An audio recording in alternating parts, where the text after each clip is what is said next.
Take me away from home. Show me all the places I've never known. And we'll chase the night. Race all of these broken dreams in flight. And we'll fly.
Up here, we're free, bound only by frozen memories, lost in time, racing all these broken dreams tonight, and we'll fly.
Hello! Hello! Oh, my lights. Oh, the background is messed up. Okay. How is everybody doing? I am a bit flushed and distracted right now because I just got home like 10 or 15 minutes ago. Hey, Infidel! Let me start syncing the music. Let's change. Yeah, okay, the atmosphere. Yeah, my couch is pulled out behind me, whatever. I usually pull that back in to have a nice background, but as I mentioned, I was in a bit of a rush. But I'm here and the stream is on time, so everything is good, everything is dandy. Hey Lenakis! How is everybody doing? How is your weekend going? Hope you're having plenty of rest and water. Why not? That's good too.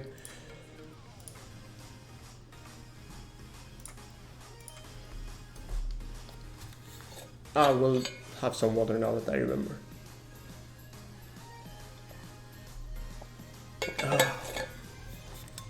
Good stuff. And you know it's good because it's GitHub. Not sponsored. Glad to hear that you managed to do that. Yeah, I'm mostly trying is the keyword here. Trying to upload streams afterwards on YouTube. I have like 3? Is it 3? Or maybe even 4, I want to say. I will find out right away. Yeah, I have 4 streams uploaded. The thing is, I get overwhelmed when I have lots of smaller tasks like that. Like, you know, it's one more thing on my mind, so I can't. It's something to postpone and then maybe never do. So I'm trying to at least upload all the interesting, or not, well, not the interesting, but like the more focused streams. And I think this is going to be one of them, especially if the result ends up being good. No promises though. I tried like making a little aesthetic scene on stream before, and it didn't look good because not every scene I make turns good. You only see the ones I post because I think those are the better ones. If I can automate it somehow, maybe, but even looking into that can be tough. And also there are times I have a lot of things on my computer that are not to be seen by the outside world, NDA and all that. And you know, I do want to make sure that nothing like that is visible on the videos I upload. I'm usually very careful about that, but you know, I have anxiety and I want to make sure that everything is ready. And also I forgot to mention on the Discord channel that I'm live, so let me just do that as well.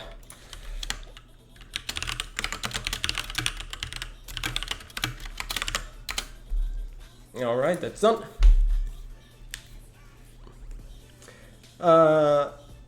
Yeah, well, tell that to my imposter syndrome. So yeah, I want it to be good.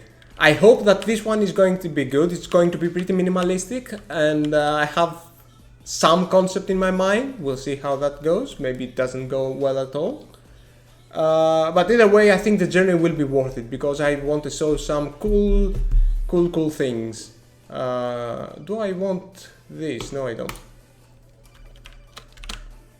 So, in case you don't know, and in case you're not in my Discord server, shame on you. You should be in my Discord server. But besides that, in case you don't know, we have this Tech Arts Challenge right now going, and the theme is paper lanterns. And people have done some amazing things already. I can show you like some, like Andrea really killed it here. Like, this is crazy. Yeah, and people have been creating some really cool and atmospheric and aesthetic scenes here. And you know what, people, I saw some references and I'm like, okay, I guess I will participate. Hey, Cyan! Cyan is one of the main perpetrators for convincing me to also join in the challenge. So that's what we'll do today. So as I just googled some things around, I found these pretty paper lanterns, which are in the shape of lotuses or lotai. In any case, they look cool, and like they have this glow inside them and the subsurface scattering. Hey Eury, how's it going? and I will not sure if I will have the light exposed like that. I've seen some that also have like a paper ball in the center, or maybe I will also do like a little flame thingy. Why not?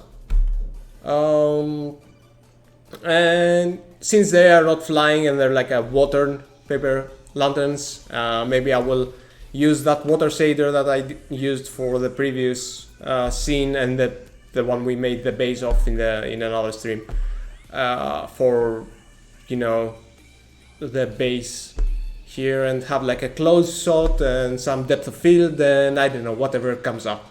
In any case, you will see my process and you will probably start thinking less of me and my approach, but in any case, maybe it will be interesting. So yeah, I guess the best thing to get started with this one is with the actual paper lantern. I mean, at least that will, even if I don't manage to do anything else, that will get me a place in the challenge, being on theme and all that. So I'm gonna be using Blender for this. This is Blender, you know it. Gonna delete this, gonna delete this, gonna delete this. Sorry, default cube, and you know I love you, but you're not really useful here. So I'm going to make the whole thing like really procedural and really modular, which is awesome for this kind of modeling and this kind of models in general, like flowers and everything that you can repeat. And first up, I want to make like one leaf, like one thing like that. Yeah. Hey, Valerio. So, a good place to start, usually with this kind of shapes, is a circle. By the way, let me know if the music is too low, too high, too annoying, if you want anything else, if I should tell Alexa to play Despacito, I don't know, whatever.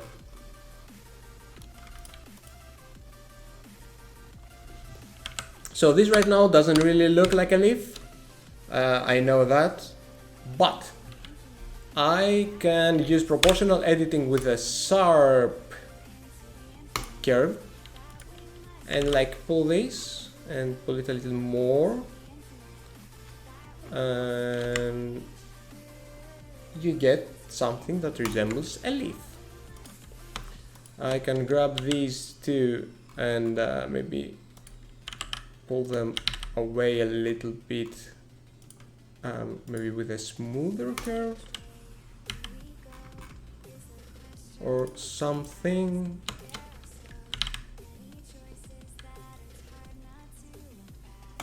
Or I guess maybe I should just pull these here, trying to get like this shape. I guess I could maybe, this is maybe too rectangular, so maybe it doesn't need to have a lot of too angular, sorry, so maybe it doesn't need that big a curve. Could be like this, so like a pointy quad or something. So maybe I will actually try that instead of what I'm doing right now. Maybe that will work better. Plane. Kill the proportional. Rotate X 90. Yes. I don't need it to be square. I can do this and this and merge. All right.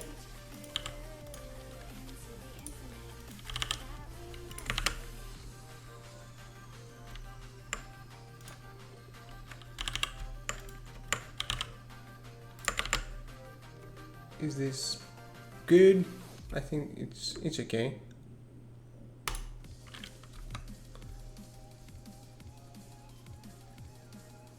I think it will work for what we need. I mean, maybe I can bring that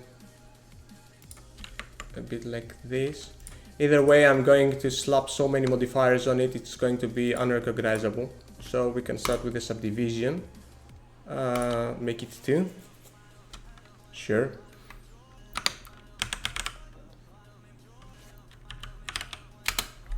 Oh, that's a cool song. I can also bring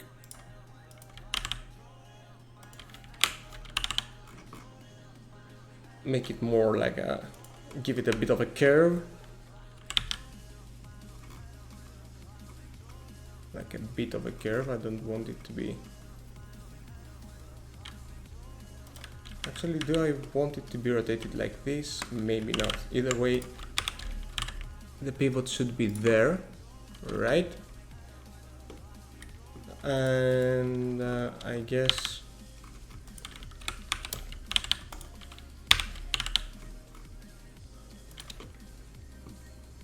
how should the pivot be? I'm confused. Maybe this should just be like this, and this should be like this.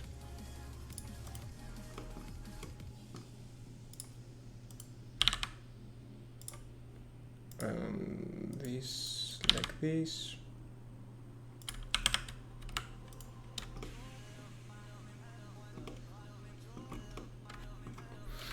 Something like that, I guess. Either way, I can rotate it. I mean, I'm going to change a whole bunch of things when I start using array modifiers and all that.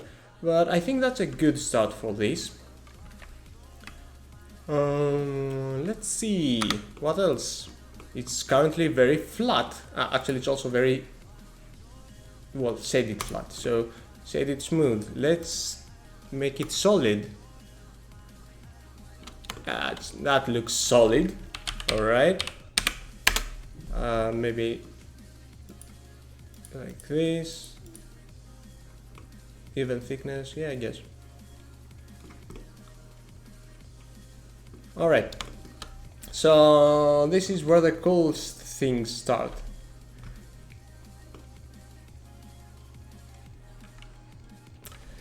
I do want, you know what? No, leave it, set it flat, because I do want the papery feel, I'm not gonna lie. Maybe not so much, but maybe like this.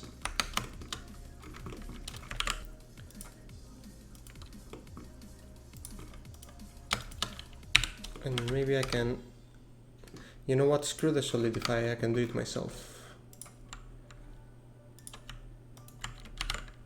So I can maybe give it like a little thingy here, and maybe make it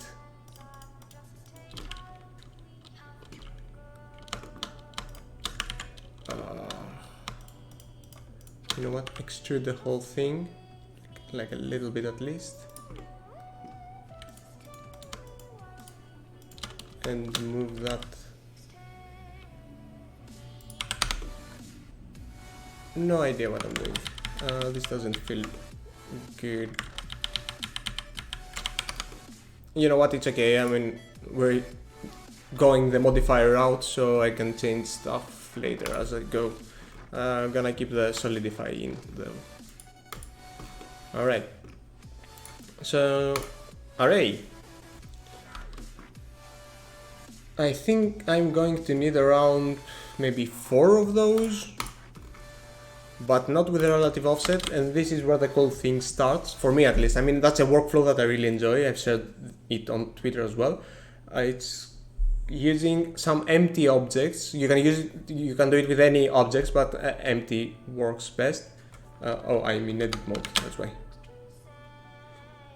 Yeah, like for this we can use a sphere, right? And I can go and say use object offset, and I can use this, and nothing changes. Why is that?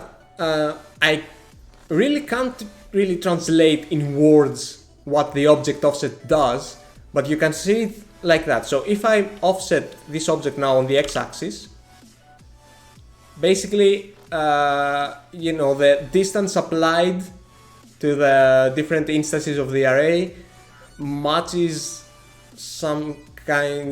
matches the distance of the translation of the object, you know, the transform and all that. So that's cool. But the cooler thing is rotate, because the same thing happens when you rotate this. Right, so a 90 degrees rotation can give you that. Same thing happens with the scale too. So if I rotate that and scale, right now it's not useful for this thing, but it will be later. It basically, you know, I think the concept is that if, for example, this has like a 50% scale, so it's going like the first instance is going to have 100% scale, then half that, half that, half that, and it's going like that for all instances. And because also I'm using modifiers here, I can just take the mesh in edit mode, and you know, I can tweak it as I want. But you know what, I'm going to keep it like that. Even if it has the overlap, I kinda care. I kinda care. Why do I have to be so caring? Damn it. Okay. I don't want to see the solidify though.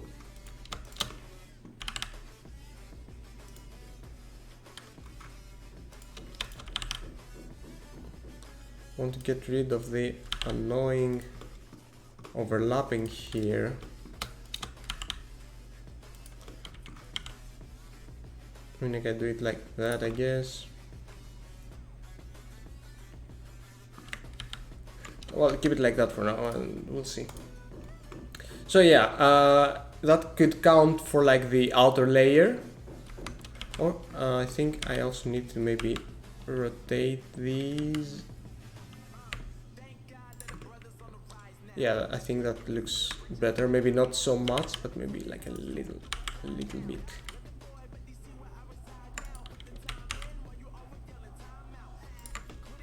There we go. And then I can put another array. So it's now duplicating the whole thing. And again, I can use another empty object. So this is going to be just like a cube, just so I can, you know, differentiate them really. So a relative offset and object offset is going to use the empty one, and it's doing its thing. So now I can have like 3 layers. Sorry, wrong axis.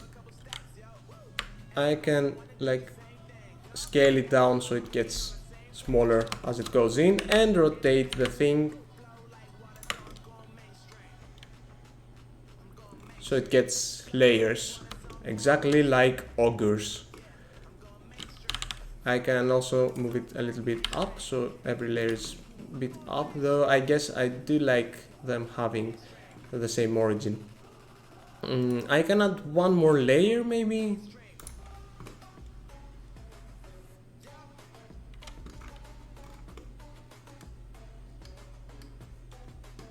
Maybe. And now I can control the whole thing as I'm changing one single petal.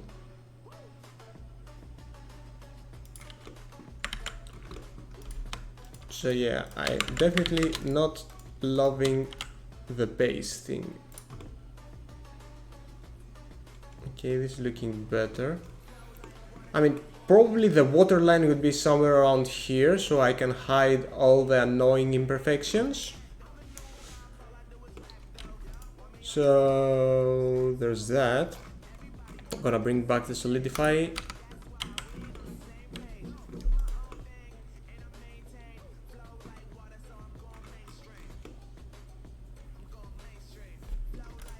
I could add something in the middle, or just, you know,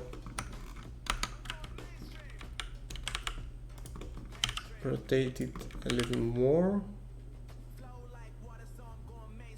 so that it has like a base, or just not rotate the whole thing, but maybe just this.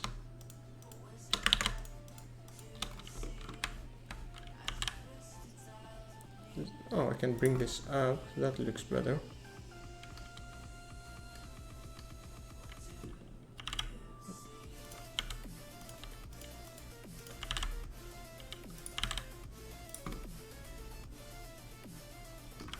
Oh, that's nice.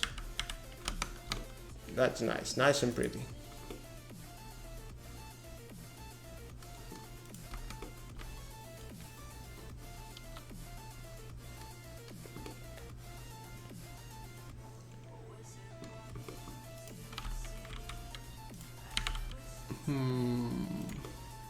Maybe it's too structured because it's like 90-degree angle with both the.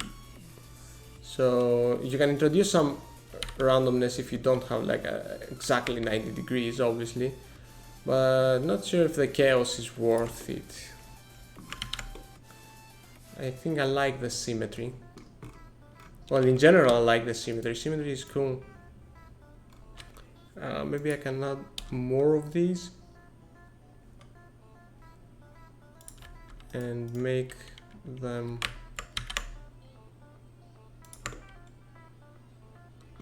like this, and then like this. I mean, it's worth mentioning that this, oh, you can't see it because like the overlay is hiding it, but this is already at like 5K triangles.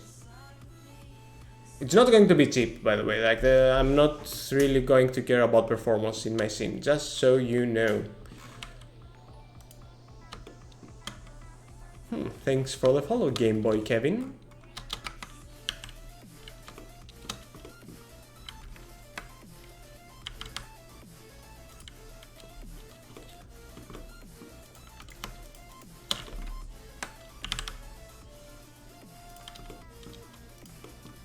I'm gonna move this a little bit down.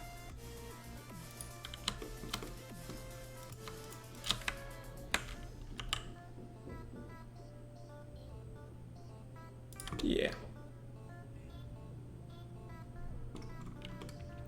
There's still plenty of overlapping though, so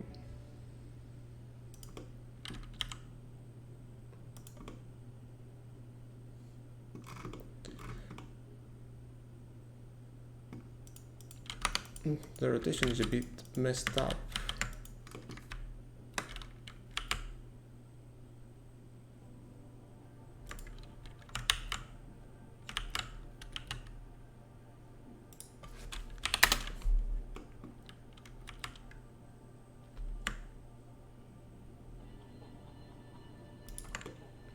Is this better?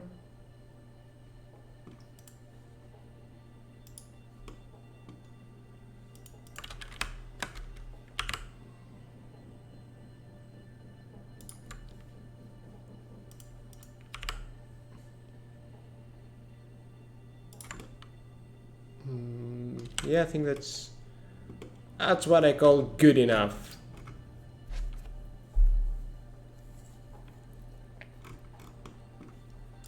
I can try setting it smooth,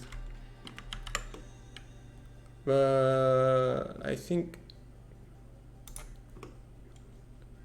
no, I do need one one subdivision at least.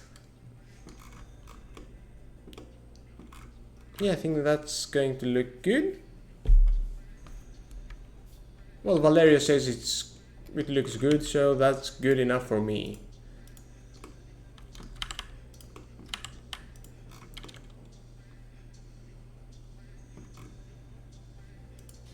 Do I need the solidify? I mean, it quadruples my try count, truth is.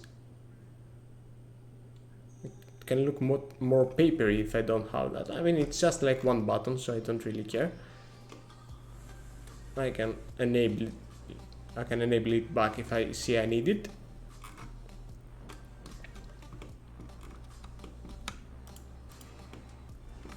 I think I ended up not needing these So I can save some vertices there too.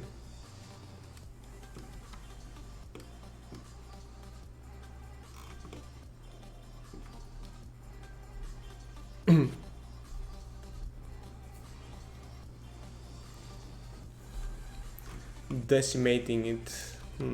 It's a good idea.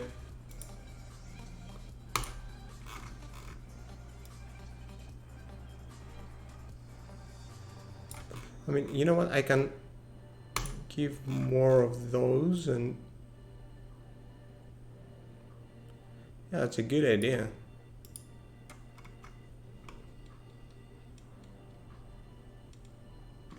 That has a much more papery feeling to it.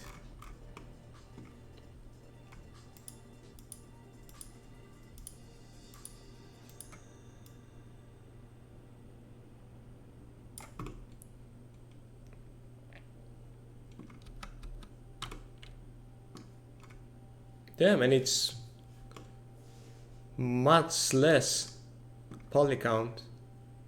Like, it's only like 300 tries right now. Damn. Yeah, I also think the Solidify is not going to look like anything. So screw that. You know what? Remove it completely. I don't care.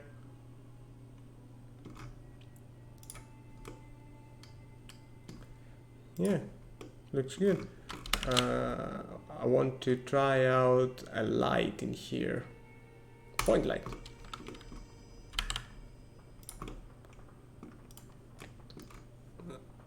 And you know what? Let's throw in some subsurface. Well, apparently it's made of skin, I guess.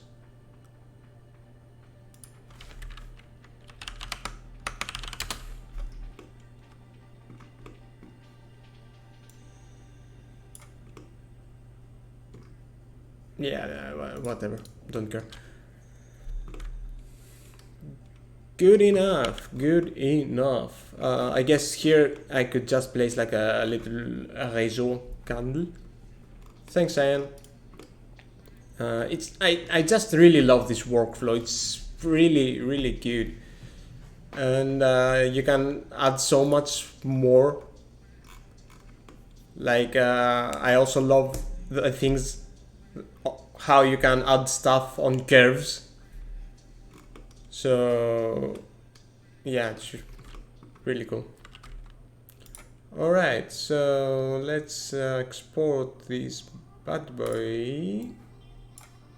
Let's see where. So there's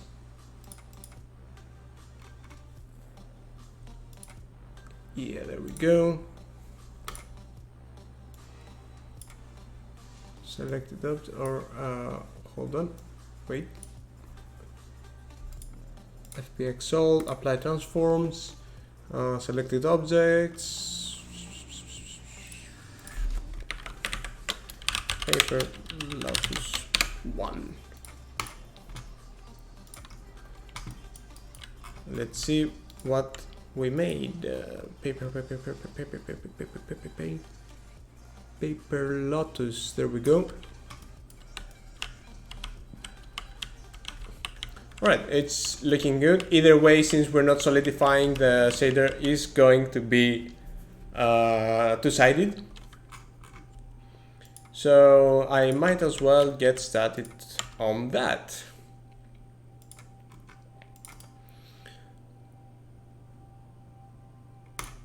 I'm gonna call it I mean, I do have some SSS here already, but I guess it's going to be its own shader, so just let's call it Paper Lantern and call it a day. I do have Visual Studio Code, right? Yeah.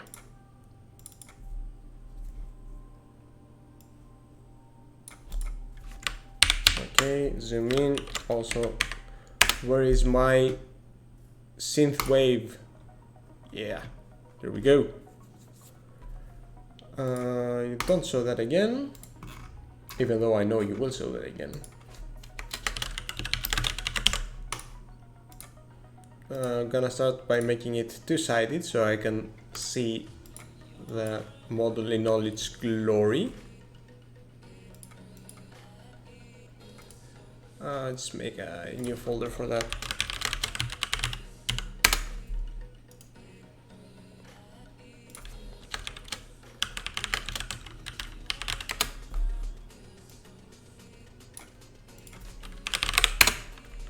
There we go.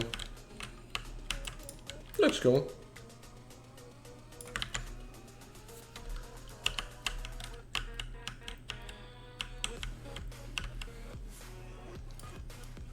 Alright, I can bring over, I can actually just sit and see the curtain shader, which also uses some sort of, well, the same fake SSS thing. Actually, it's the same exact lighting model, so don't mind if I just yoink it. I will need this, I'm going to need this.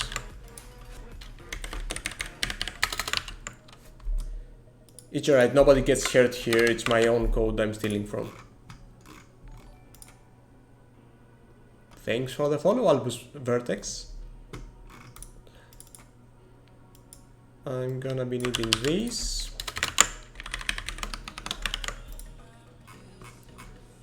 I'm gonna take this as it is. Add shadow, why the freak not? Do I need any vertex thingy? No, that's only for the lighting, for the curtain to move.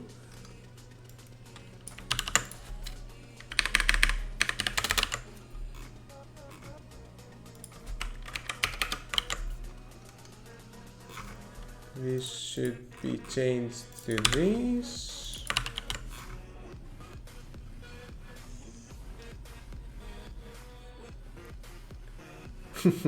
Glad to hear you like the theme, Valerio. It's if you're interested, it's this one, Synthwave X Fluoromachine. But you also, I think it has, yeah, it has in the instructions to also download the custom CSS and JavaScript loader, so you can bring in. Oh, it actually has the instructions here. Yeah, you have to bring a CSS file and load it in through the custom CSS and JS loader. And yeah, and then you can look cool like me. Okay, so thickness, I don't think I will be using that, to be honest. But you know, so just thickness is just going to be 1 and be done with that. I have to bring in some SSS properties.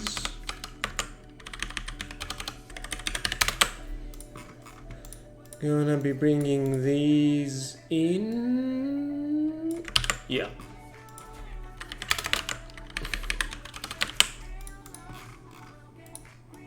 Is that alright? Of course not.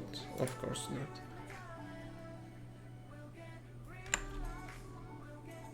Clip. Line 76.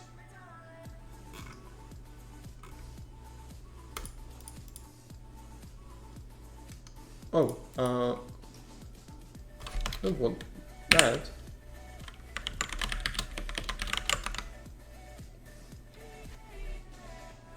We're getting close. Oh, to this here. No.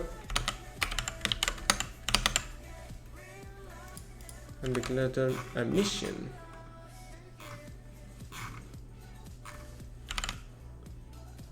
Line 82. Or I guess this is the one.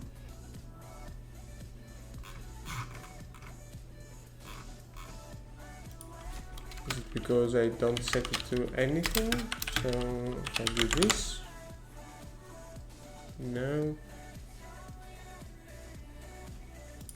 declare identifier. Oh, right. It's because I have this for some reason. Oh, yeah, I know where this comes from. So let's ignore that for now. Where does the... Oh, okay. Alright. So this is looking good, I think.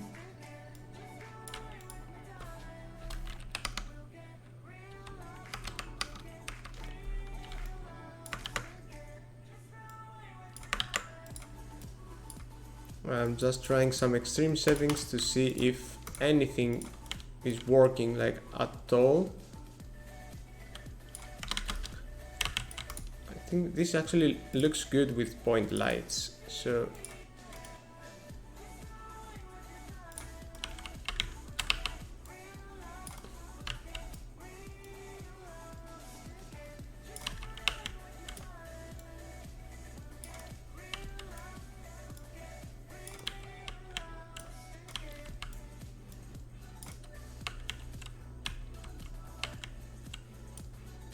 what's wrong with you?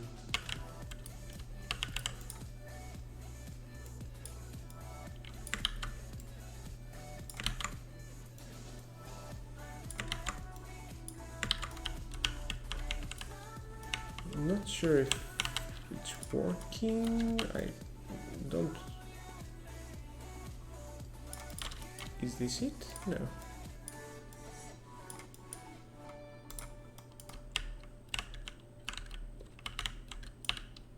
Is it because directional lights?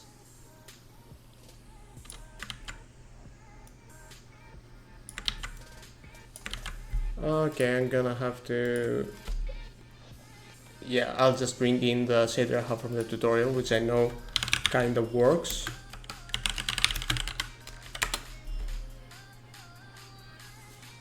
Kinda.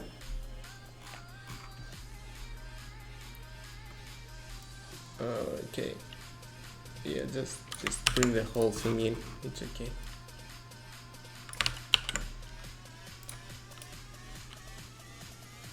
Okay, so now we get some extreme reactions, but do let it be cut off.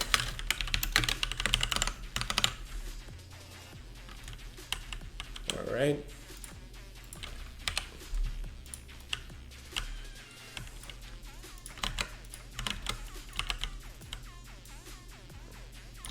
So now this gives us some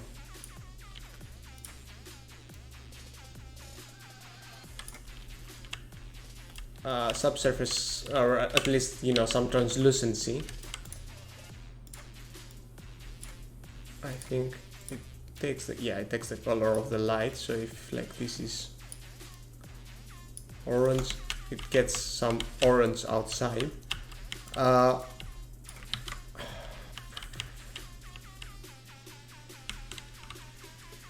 So you can tell what's going on here. I mean, you would expect the inner sides to be normally lit because the point light is in. But the thing is, even with no shadows, the thing is that the normals, I'm saying cull off, but the normals are actually pointing the other way because it's like one side. So as far as they're concerned, they shouldn't be lit because they're on the other side, you know? So, two solutions here.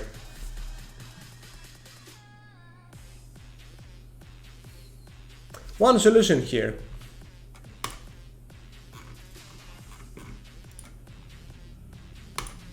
I was thinking of like inverting the normals on the back sides, but I'm not sure if that... I think that would require a separate pass, right? You could say you could have like one pass for the front, the normal faces, the actual, you know, proper front faces as normal. Oh, is there? Let me check, Cyan.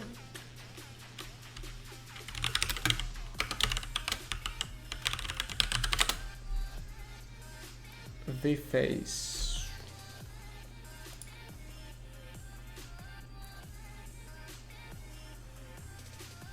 Let me see.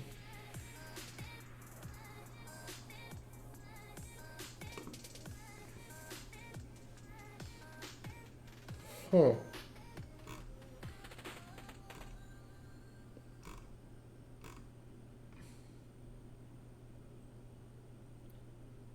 It is only supported on FP14 GLSL. Oh, that's from 2011.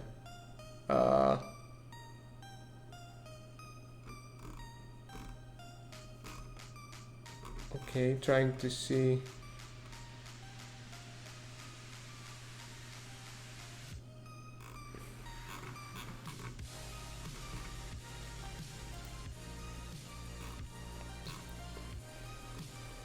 Not for surface shaders as of 2014.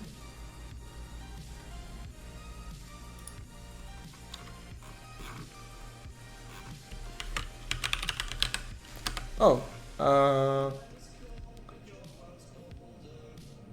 I did find the V-face, an example with V-face facing. Oh, what?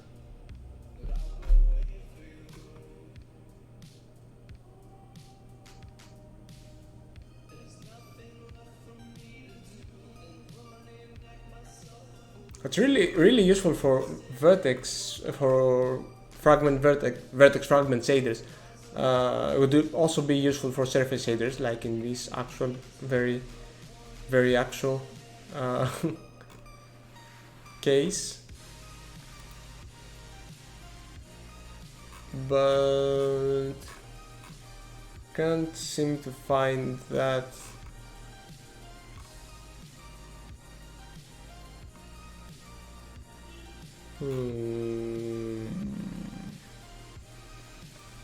Yeah, I think that would be the thing to try. So let's see about that. Input.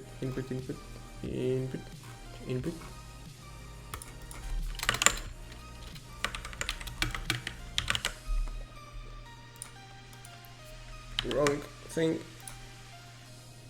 It's not complaining, so let's see. Let's make the albedo be the in facing is facing. Oh. Yeah, no, it's working. So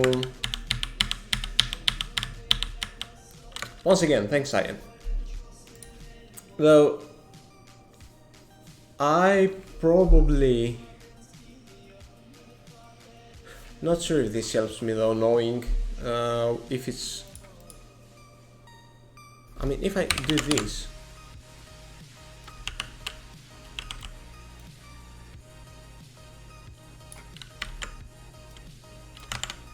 Okay, so yeah, I can just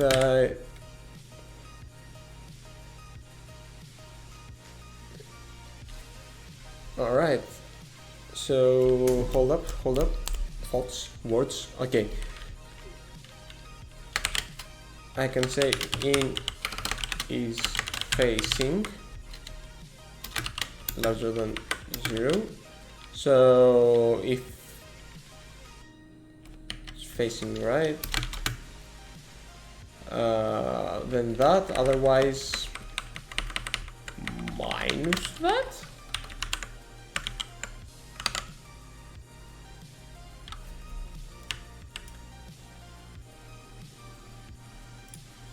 I'm gonna turn off the SSS color.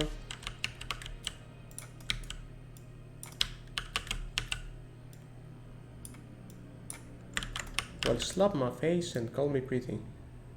Yeah, it seems to be working alright.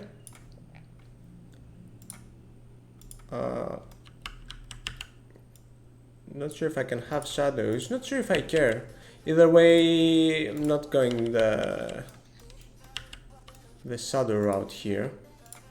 I mean, it's all going to be pretty stylized and all that crap, so yeah. Let's bring up some of that sweet subsurface, mega fake subsurface scattering.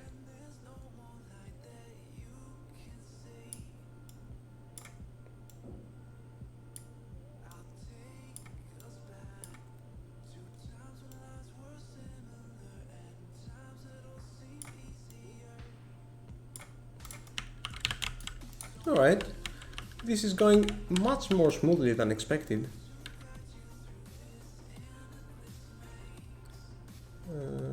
I can do maybe a bit of this to indicate or maybe fake some thickness.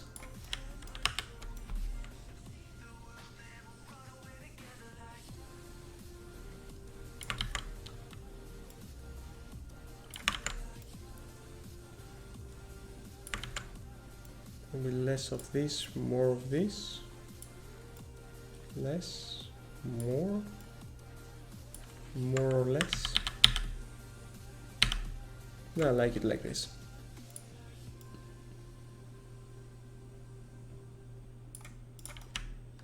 Yes, and we have some fake subsurface scattering. Well, I mean, yeah, I'm not sure what I was expecting with the shadows. It can't really shadow itself. No, it should be able to shadow itself. What am I saying? Yeah, it does shadow itself, obviously. But it doesn't do it from here, probably because the shadow casting pass isn't using cal off. Does that make sense?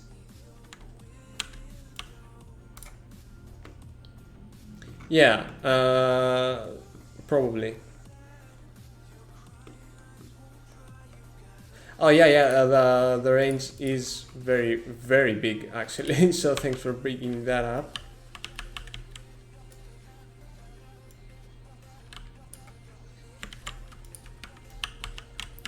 I mean, this lot is pretty big too. I mean, it's like, what is it? It's 2 meters wide. Option for the render. Oh yeah. You're right.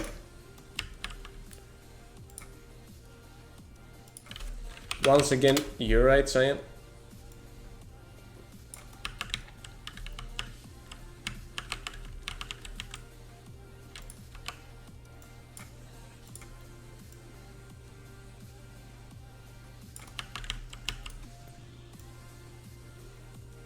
So yeah, I can have some shadows as a treat.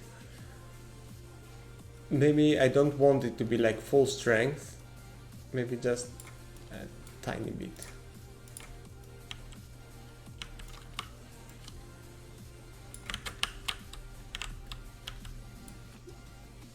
I think it looks cool. Get a few shadows going on. Maybe warmer color. Said maybe. Get some subsurface scattering going on the back side. Can get some smoothness too, but that makes 0 sense. Can get some metallic as well, again, no sense. And you know what? I can throw in maybe like a texture, a papery texture. I don't have any here. Maybe I can get one from textures.com.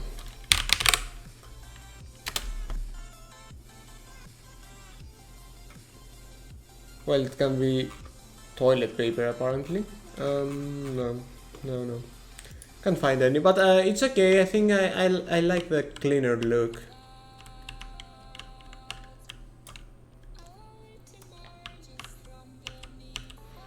So yeah, that can work. I just need to scale the living bejesus out of it because this thing is big. No, I won't do it here. You know what? It's okay. I'm gonna.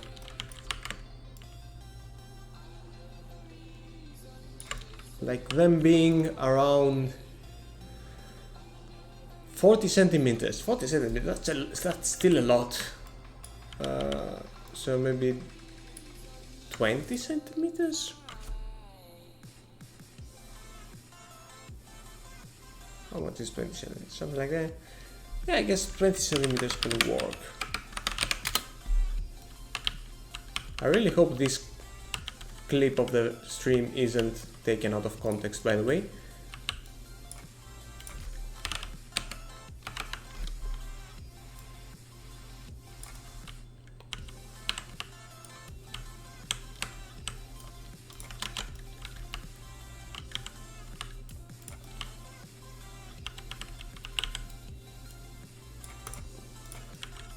Alright. Direction light. Do I want it? Maybe. Do I need it? Maybe. Okay, so let's make some water with the exact same water that I had for the other scene as well. It's walled space, so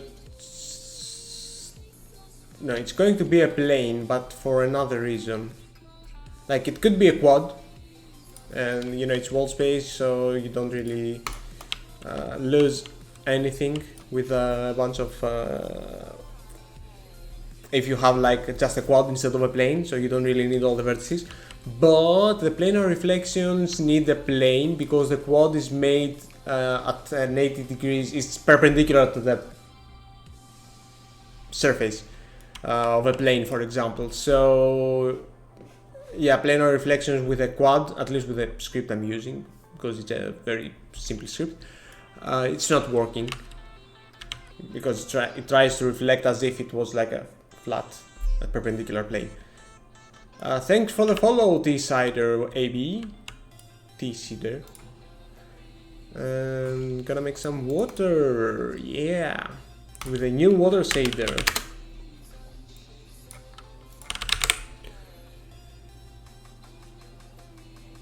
What's that? Ghibli reflecting. Oh, it's from the Ghibli scene. Yeah, I want this. Yeah, one bad thing about my shaders that comes up often is, well, this basically, that, you know, until I have some settings set up, I don't really know what's going on. So oh, hold up, this time I know what's going on. It's a stencil. And yeah, because this is not looking, oh, and also the smoothness, that should be clamped. Okay, let's get some water going.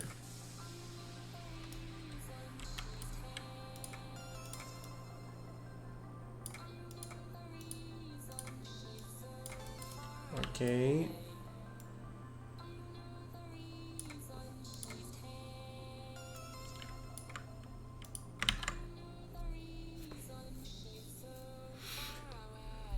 Let's see what else. I mean, this could be a bit transparent.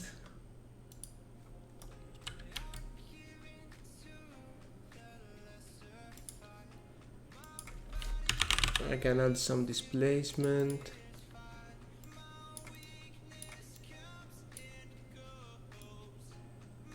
Oh, it's the Fresnel that's doing the work.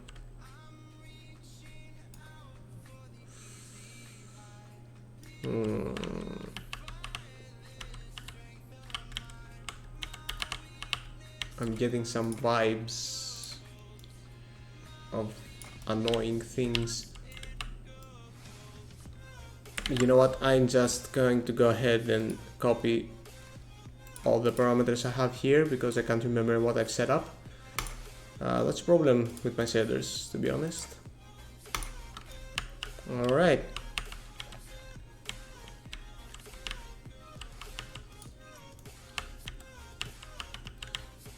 Alright. How is this moving? And if not, why? Shouldn't they be moving? Or always refresh? No. Ah, there we go.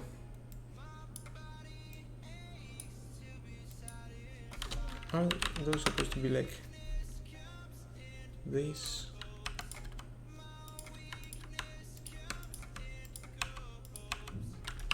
What's going on with this shader? Yikes. Okay, I'm going to add some kind of ground, I guess. I have some sand material from the other time. This should probably not cast shadows.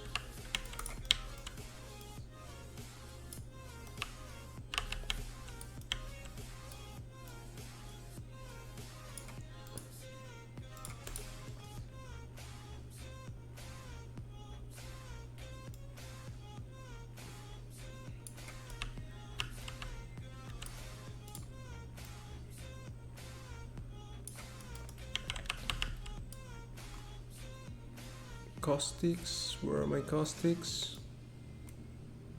Oh, wow, that's a lot of displacement for these caustics. Oh, it's because my scale from the other scene were way off, apparently, like way off.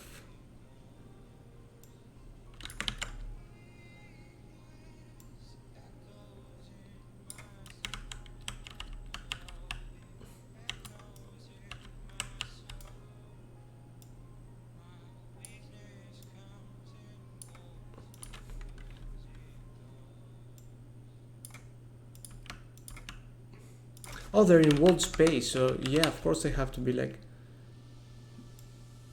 much smaller, maybe like different texture with smaller displacement.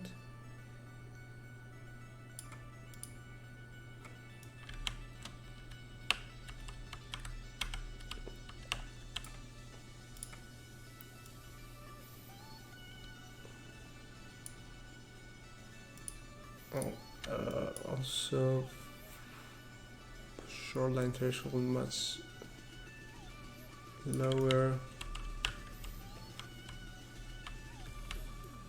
Okay, wow, that's a lot of displacement. Refraction, no, oh yeah.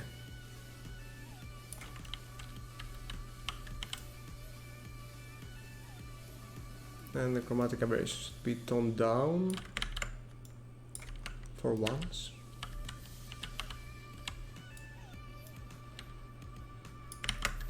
Okay, let's say that this is going to be okay like that, maybe.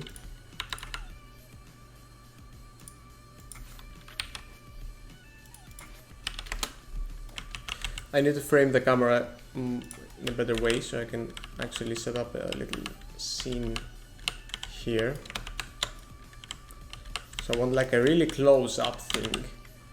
But camera won't actually be so close, but it will have a narrow field of view because that makes things look better in my simplistic head. This can go a bit up like this. And the shadows can be hard, I guess. Or well, my shadows.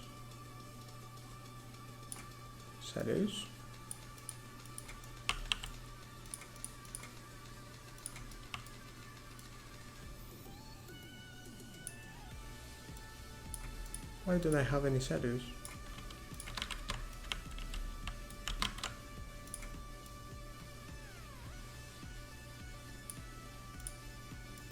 Also, I'm probably gonna make the sun be like the moon, actually. So it's just gonna have like a really bluish tint to it. This should be more. They should kind of move.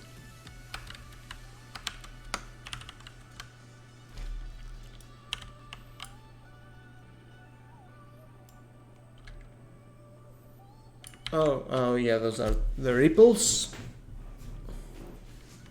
Ripple.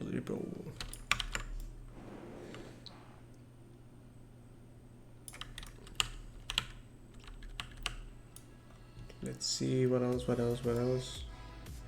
Yeah, smoothness should be maybe like this.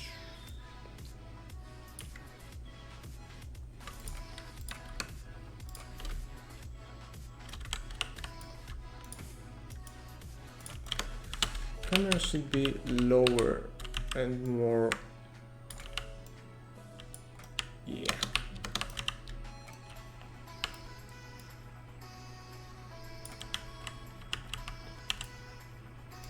Colors are still way off, don't worry, I'm going to fix that.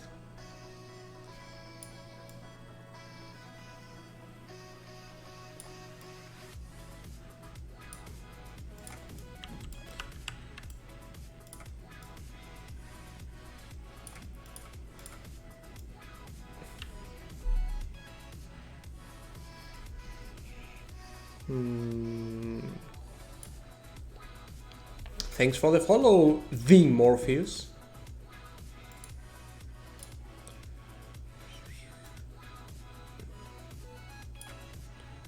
Oh god, there's so much wrong with this shader. It needs a bit of a cleanup and I haven't even used it more than once.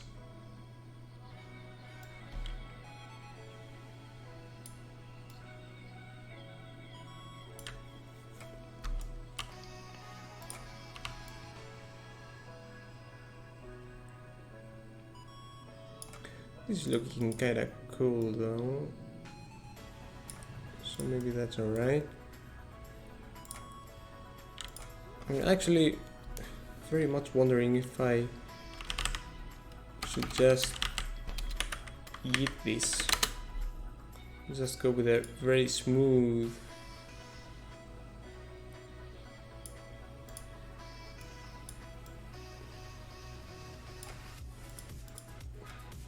Transparent.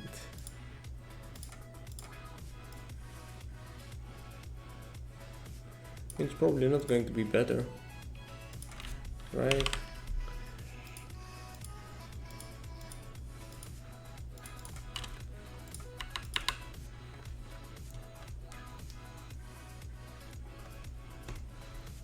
Hey, very bad at game. How's it going?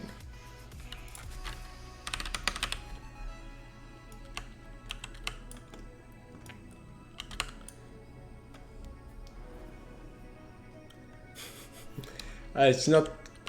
It's actually just a smart lamp, Hue Philips Hue thing, and yeah, it's strobing with the music, just to have something interesting in the background. In case you just want to look at the background, if nothing interesting is happening in the foreground.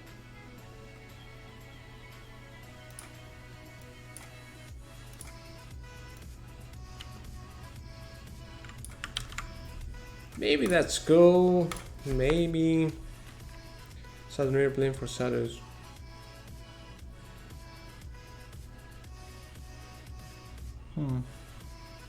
Yeah, I mean, either way right now shadows are okay.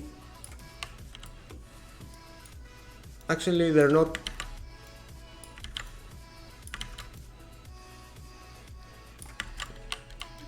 I'm not sure why. Is it because of the shadows right now? Don't really. Yeah, I'm not sure what happened to the shadows here actually. So let me investigate.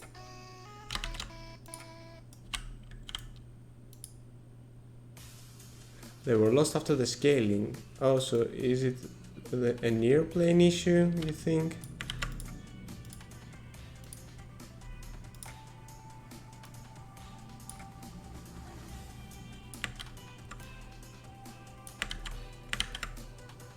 Or is it like a... no, not a range thing, but...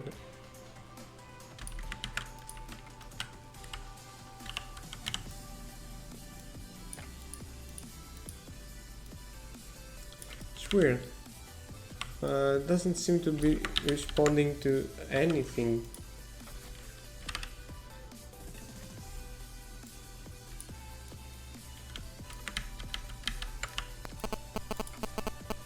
Is it even casting Saturn? Okay, give me a second, I will be right back.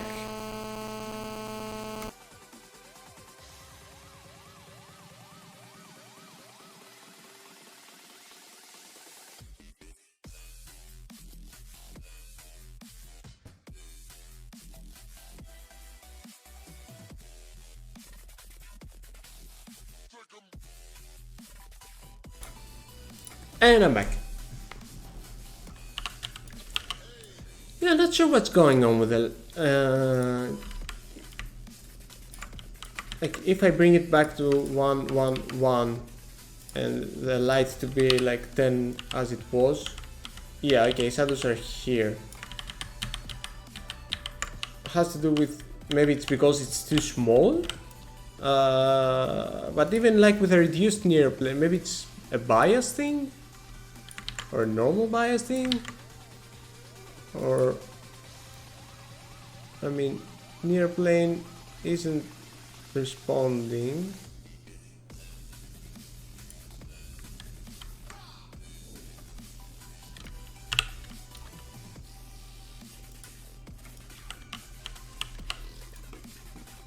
Oh, it can have a halo.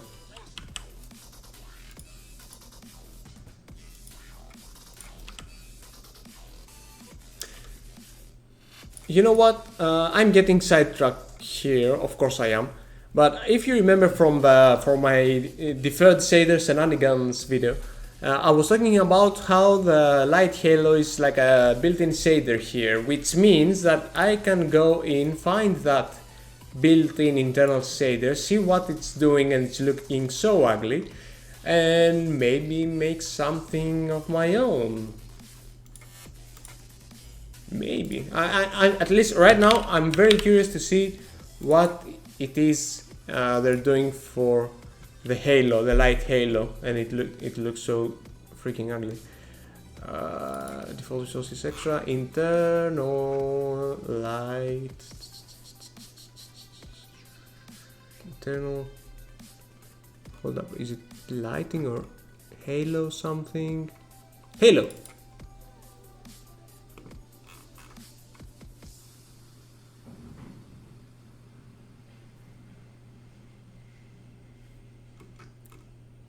It's like really simple.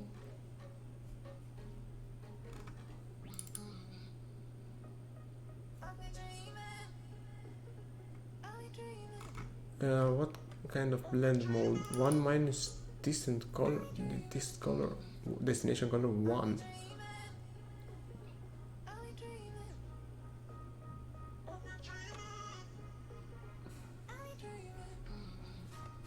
Interesting.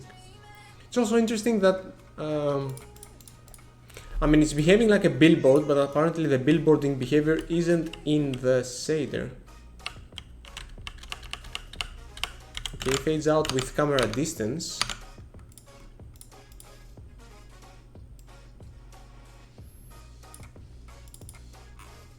Okay, it gets some kind of halo fall off textures somewhere. Oh, I think that is actually from the... There is some halo settings somewhere. Is it in quality? No. Player? Hold on. Sorry, I'm getting distracted. My ADHD is acting up. But I need to find it. It's the most important thing in the world right now.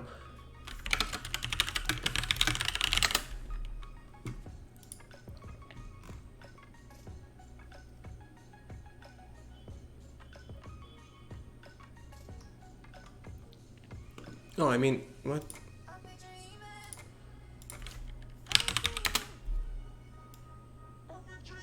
Oh, this is a separate component thing. It's kind of like an additive thing.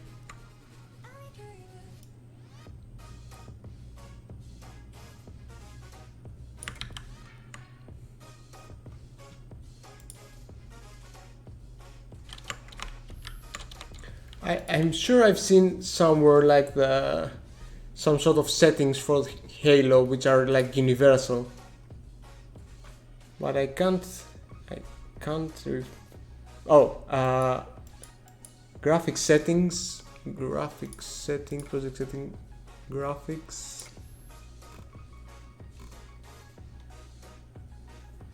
Set the oh no, it's saying how to override the shader.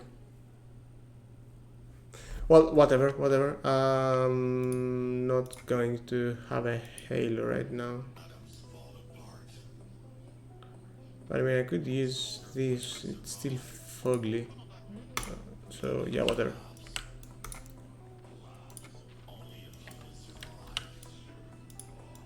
Back to the shadows thing. Could it be like something to do with cascading? No. You're playing offset? No.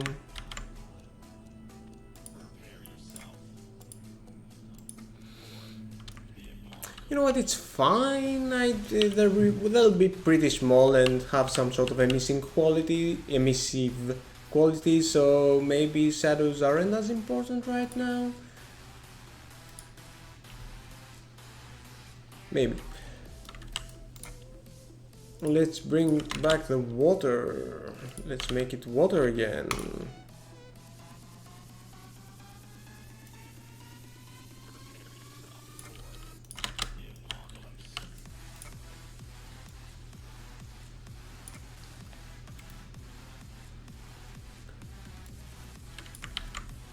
What did I change?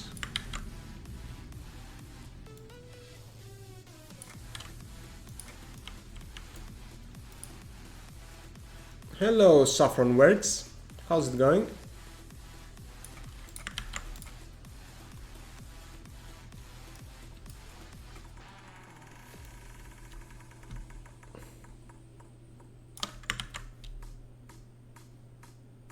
Lighting window?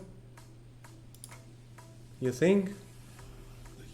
Oh, the Halo. Oh, yeah, you're right. You're very right. Yeah, I remember seeing it somewhere. Wait, why isn't it, it's not drawing because it's in front of transparency now.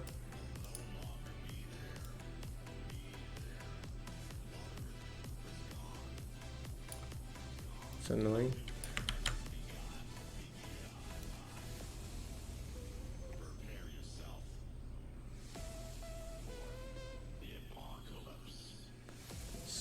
Something interesting, kinda interesting is happening there. But I'll get back to that. Thanks again, Saya. Yeah, Saffron, I'm making a paper lantern lotuses. Not sure the plural. So yeah.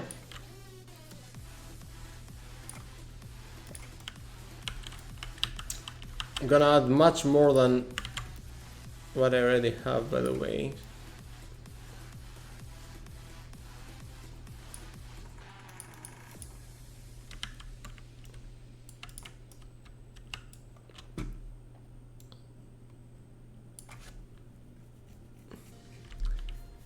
Yeah, it's exactly what it's doing. I'm syncing the music with the lighting. With Hue Sync.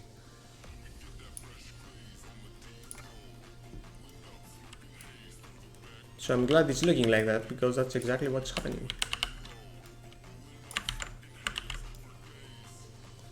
Let's add a couple more. Or, you know what? Because I think I will regret it later.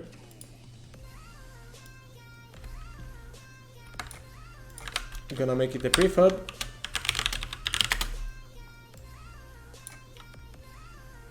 Original prefab. And get that. Oh, let's save the scene. Oh, you just download it. I mean, as long as you have Philips Hue, you can just download. It's called program is called HueSync, I think. Yeah, HueSync, and you can just download it, and yeah, you just connect your Philips Hue bridge with that, and you can set a bunch of interesting features. The one annoying thing is that I have the one Philips Hue lamp is actually in the space behind me where it's like it has the TV and all that. And the cool thing is you could, for example, sync what your screen is watching with the light. So if you're watching a video, for example, like it takes the average color of your screen and sends that over to the lamp. And it would be awesome, like for music, for movie watching, because you'd get all immersed and all that. But the thing is that I would watch a movie on my TV, but the syncing has to happen from the PC. So, and I don't have a light in this area. So yeah, I was going to use Polybrush for this, for the placement. That's how I added all those lily pads and flowers, by the way, on that scene I made.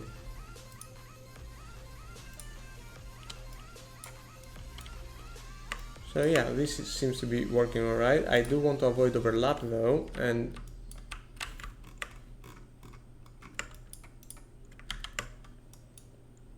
whoa, what's... Oh crap.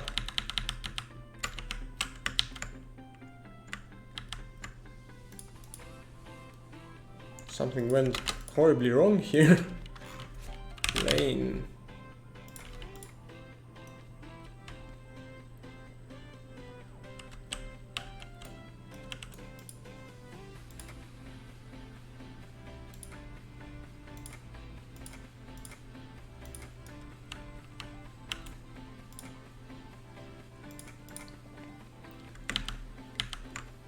Wait, where is the camera? Oh, it's from there. Okay. So I can just add more here, here, here, here.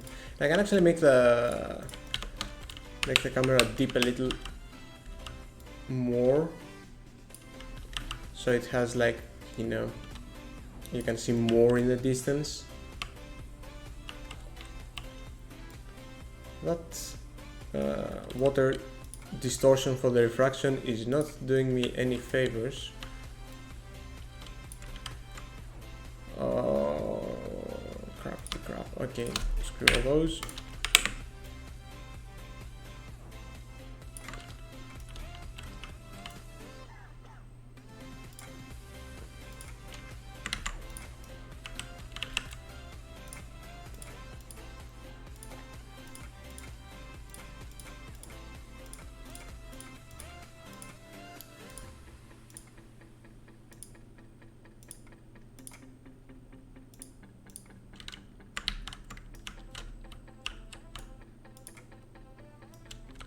Okay, I guess Unity will probably struggle with rendering all those lights.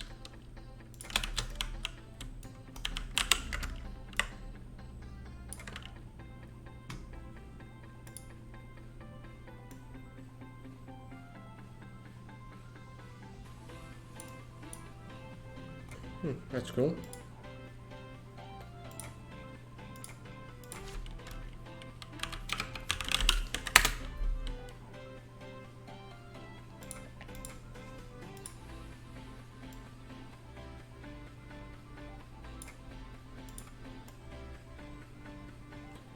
How should I go about that?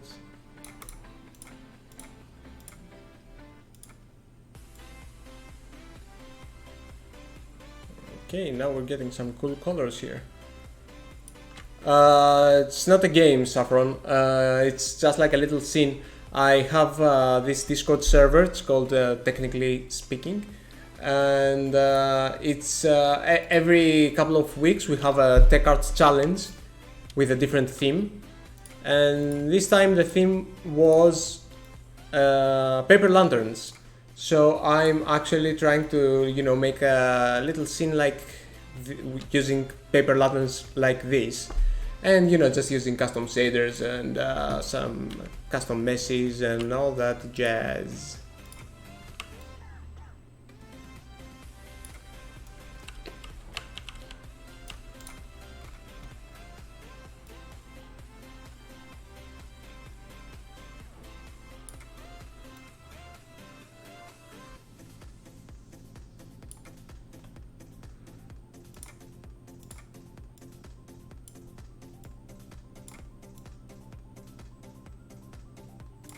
Not sure if I like this camera.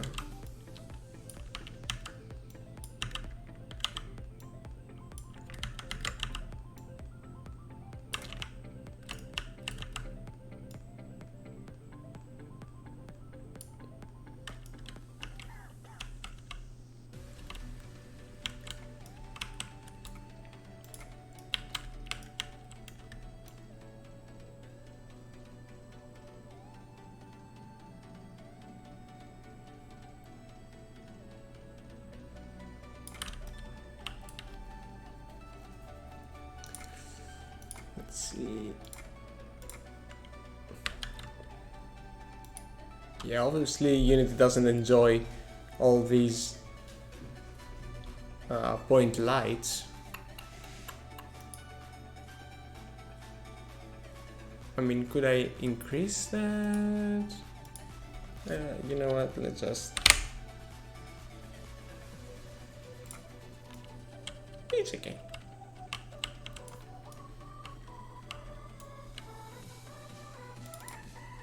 You know, just to make sure, yeah, I'm gonna, either way you can't see their shadows, so let's make them at least not cast shadows.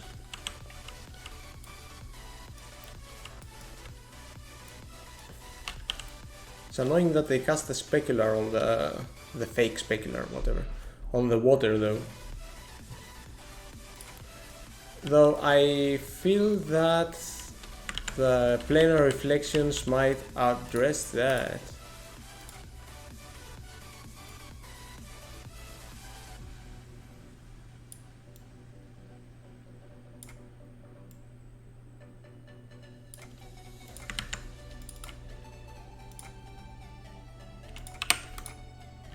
Yeah, oh, that's pretty. More. Less. Bigger. Yeah.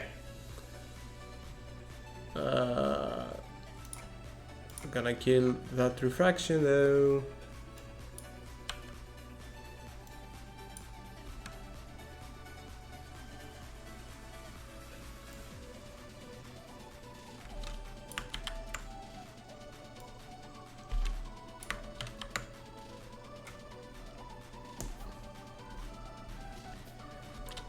Yeah, we have the challenges have been pretty fun lately.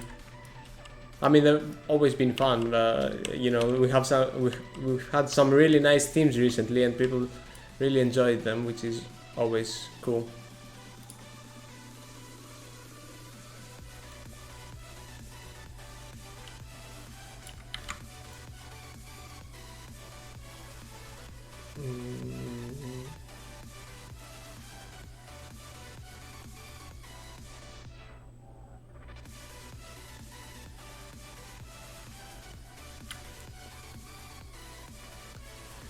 Maybe that's cool, I think.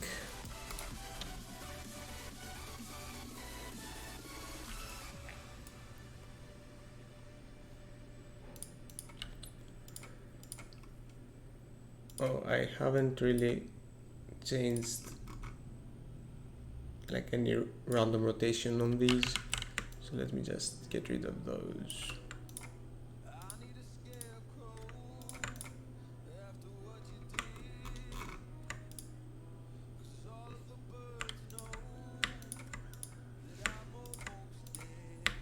So the placement is pretty random, but it's a good thing to keep in mind to avoid having tangents.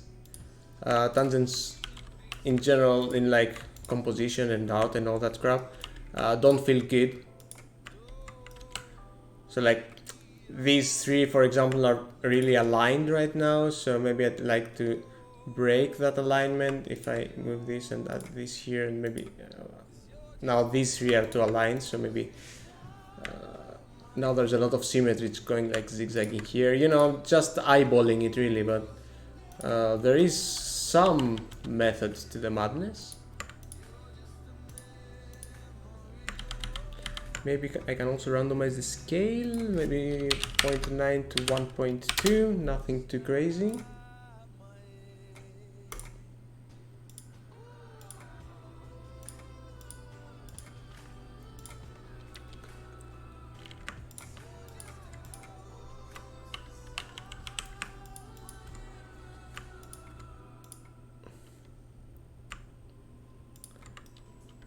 Oh, thanks, Captain Jen. It still needs quite a lot of work to make it actually look better. But don't worry, I'm confident this is going to look pretty cool in the end. You know what? I'm gonna increase the field of view a tiny bit, just a tiny bit.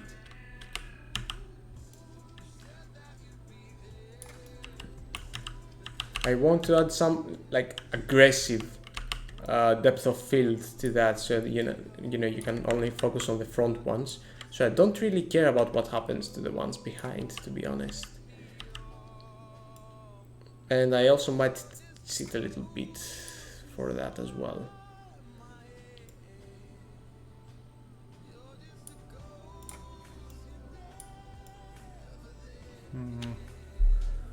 What would the fog look like here? I like this, I guess. I like the classing of blue and orange. It's like one of my favorite color combinations.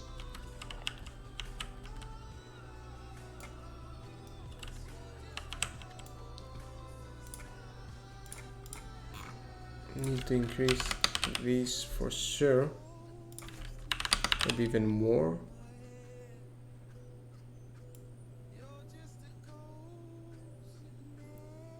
You know, I could like really go nuts with displays with this, and you know, just pretend it's refracting something actually, while it's just weirdness.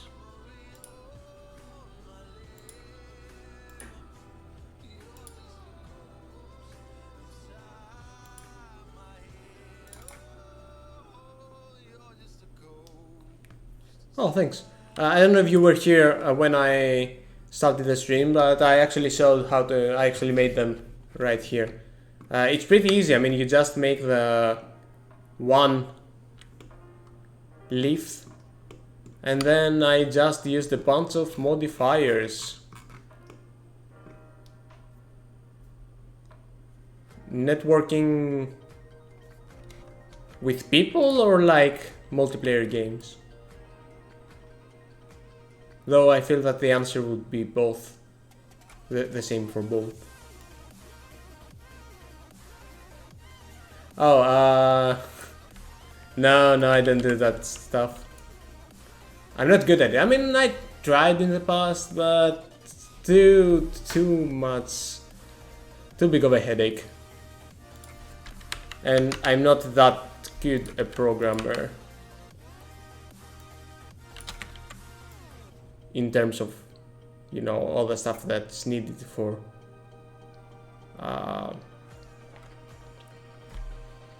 words. Okay, not working.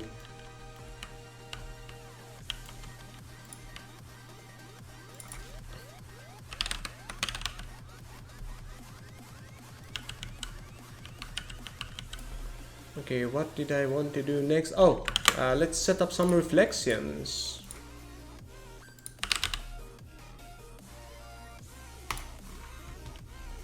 This is the plane.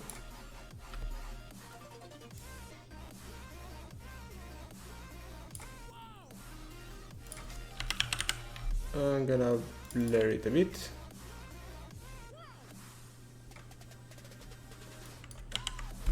Well, Saffron, that's a big question.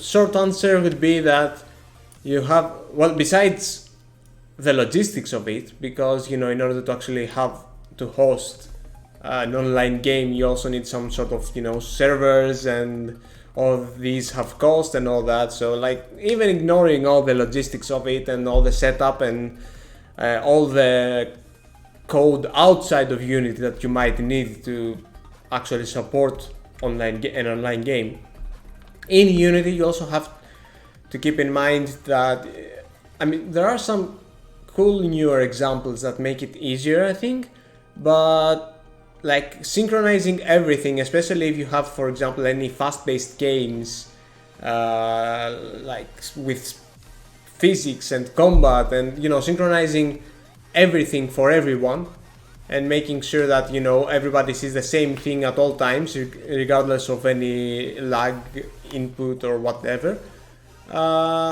It's tough.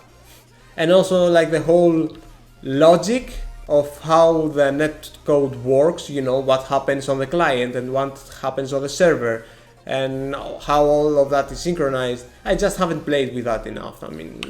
Maybe I'm too afraid of it, and maybe it's nothing, but it's something fairly complicated for me. Alright, I do have my reflection camera here, looking good. It's kind of reflecting the lanterns as I want, so now I can actually turn that up. Whoop. And okay, obviously it reflects much more than I actually want, because I have the skybox, and maybe I shouldn't. So let's yeet out that skybox. Kinda better. Though, yeah, right now the reflection camera is having like the default blue thing, Unity thing, but now setting it to black, it gives me the reflection of just the lanterns, which kinda looks good, I think. I don't like this texture, but doesn't help. Okay. And doesn't have to be like so intense, it can be less intense.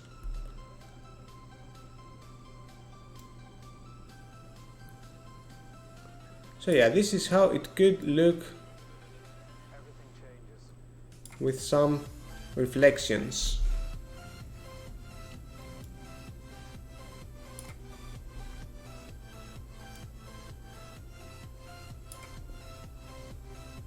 Let's see, what else can I do? I could add some ripples. That could be cool. Alright, so let me remove that real quick. Or, you know what, I'm not going to remove it completely. I'm going to make a custom skybox.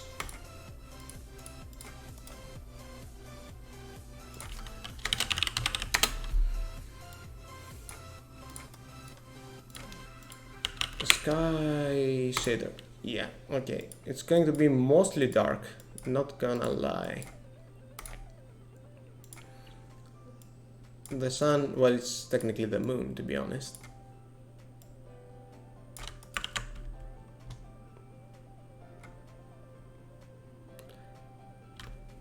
Well,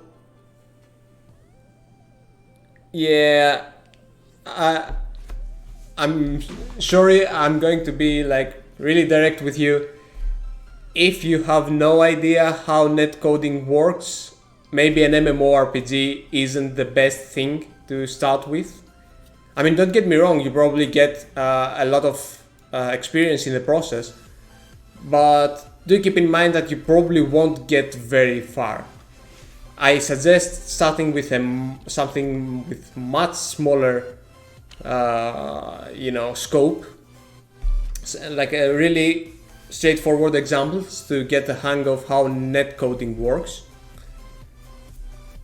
before, you know, diving into something that would require a whole lot of things to keep in mind and keep in sync, if that makes sense. I know it can be like really exciting to think about big things to make, but that's also something that it can be dangerous for beginners, you know, because they would think that they would make the whole a really big thing right out of the box, and making games is hard. Just, yeah, it's hard.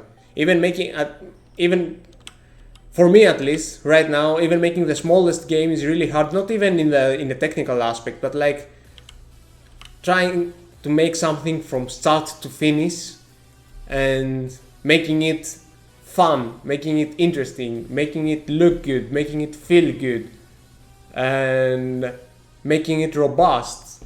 Just something that works in the majority of machines. And yeah, even if something is like 5 minutes, getting all that stuff correctly is tough. So yeah, an MMORPG is an incredible fit for people to make, even like big studios. It's, you know, no wonder you don't really see a lot of MMORPGs from small teams, or even like one person. There's very few examples of games, really good games, that have been made by mostly one person, and even in those cases it's never just the one person. But like you have your Undertale, you have your Stardew Valley, you have like very specific examples, and they're still like very small. Stardew Valley isn't small in scope, but they're not MMORPGs.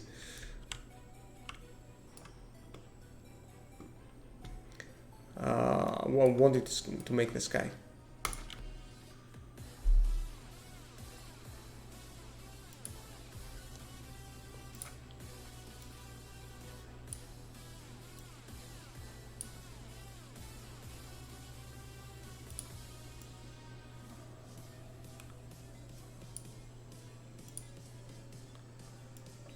I actually made most of it on stream. So, and I have that stream uploaded. Thanks for the follow, Sabioso. Let me show you. Oh, it's not just a texture. It's very much not just a texture. Here you go. It's a custom shader. It has a bunch of things. I'm not actually taking advantage of its full potential. Like it also has some effects for intersections. So for example, you can better see it here.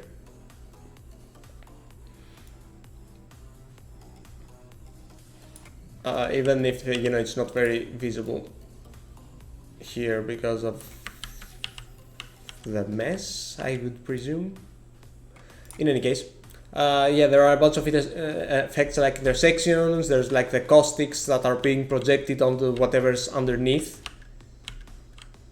There's Fresnel, there's displacement over the reflections and the fake speculars, and it's not just a texture. I can tell you that much.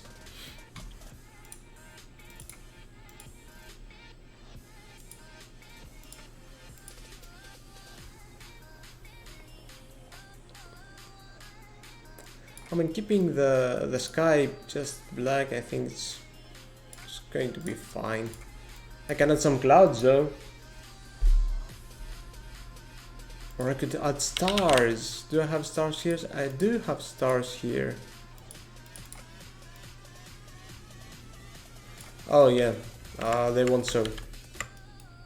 The stars won't come out to play. And I know why is that, but I'm not going to say why. Just forget that I ever mentioned the potential existence of clouds.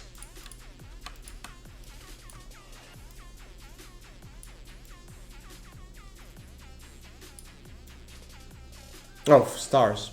Did I say clouds? I think I said clouds. Because we are going to have clouds.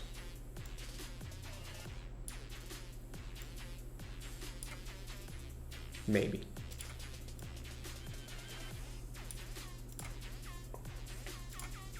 I mean, it adds some nice variation when it comes to the planar reflection, so at least there's that. Maybe I want different clouds. Maybe smoother clouds.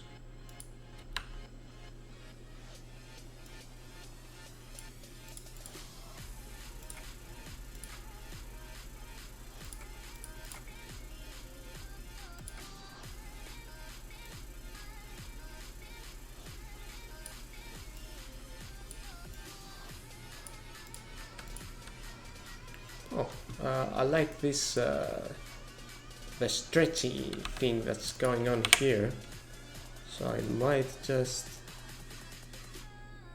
keep that, make them less apparent though. And subtlety is key in these things.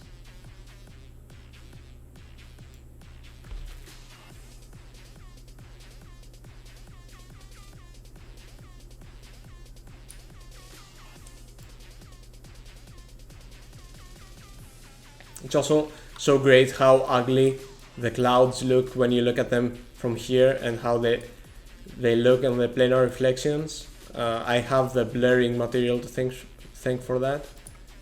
This one right here, I think. Yeah, just blur the crap out of this thing. I mean, I could leave it like crisp and just have better clouds, I guess.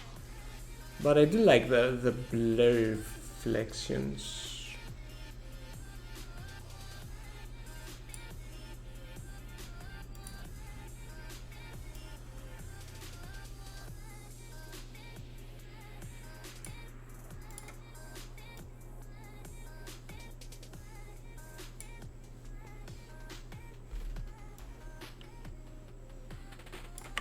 Yeah, whatever.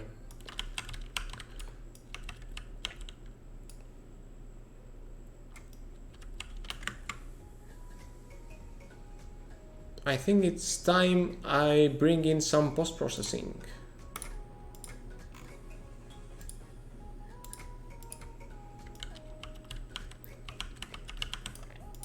I don't like this being so submerged though.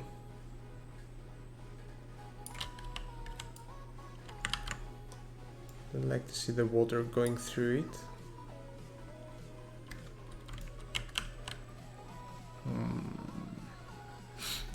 I'll see about fixing that.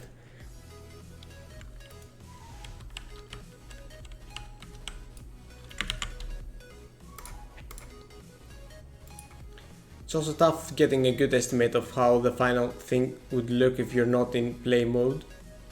Oh, that's cool. Oh, that's sexy. I like how it's more red than green.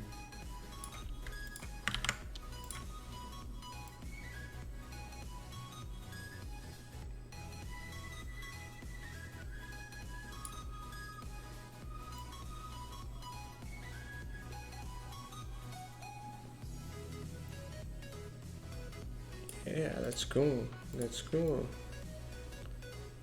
We're not really doing a lot of things with this here. Maybe the foam. Whoa, no. Forget the foam threshold.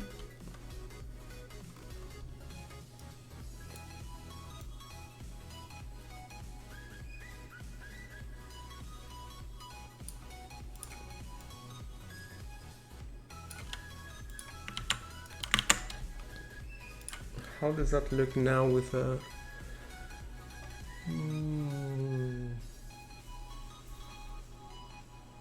Maybe.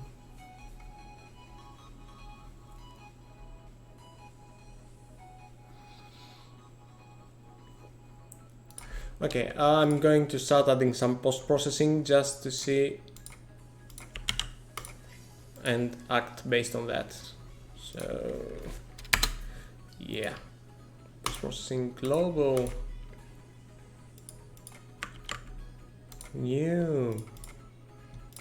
And let's hit play. Either way, those will stay after play mode. So let's start with Bloom. Bloom's everyone's favorite. Oh.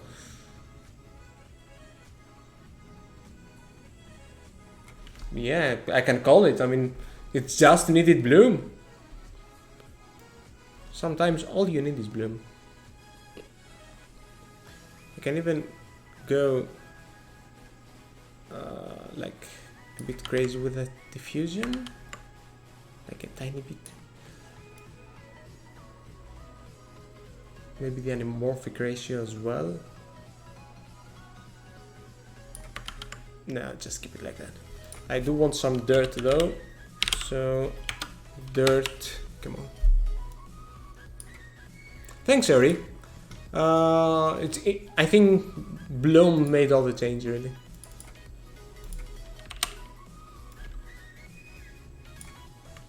Well, okay, that's intense. Is that better? Did I even change it? I always change the lens dirt texture. I can never remember which one I like. Okay, let's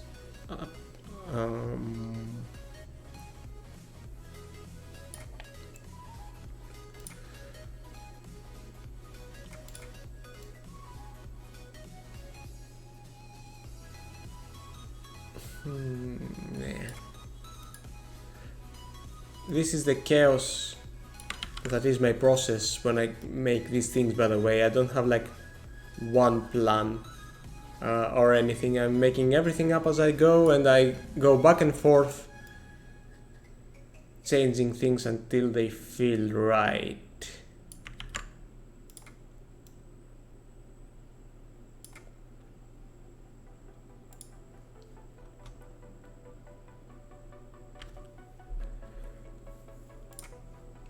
Right now there are a bunch of things that don't feel all that right, and we're trying to change that.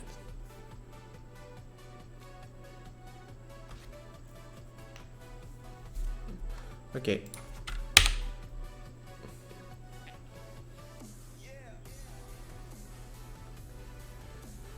I do like the stillness here, like instead of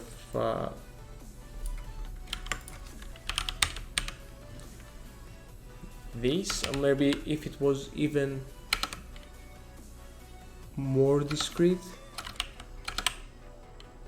maybe something like that. That looks good though.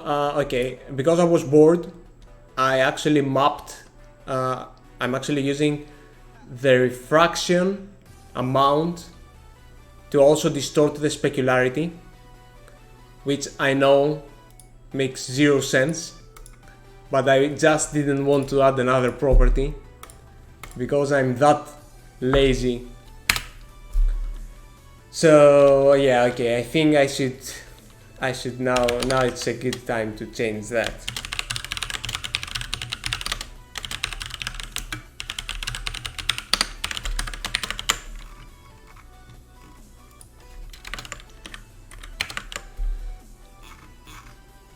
If I remember where the frick I am doing that.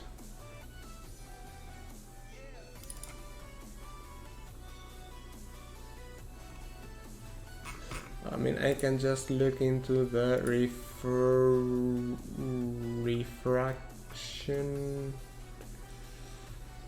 amount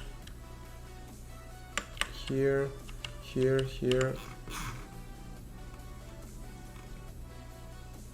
Refraction display.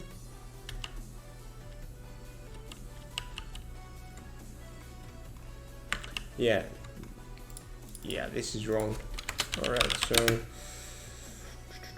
oh, thanks Abby also. Yeah, in case you missed it, hold up.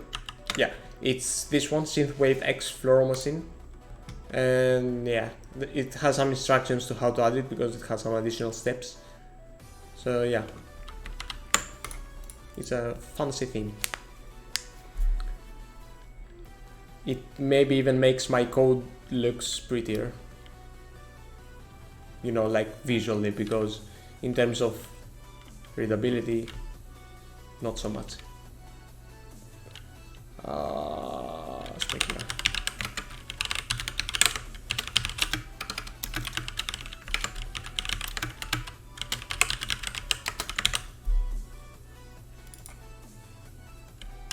So yeah, this is alright here, but yeah, this shouldn't be here.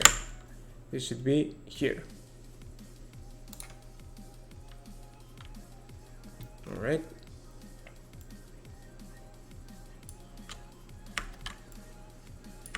Or not, apparently. I'm still using it somewhere.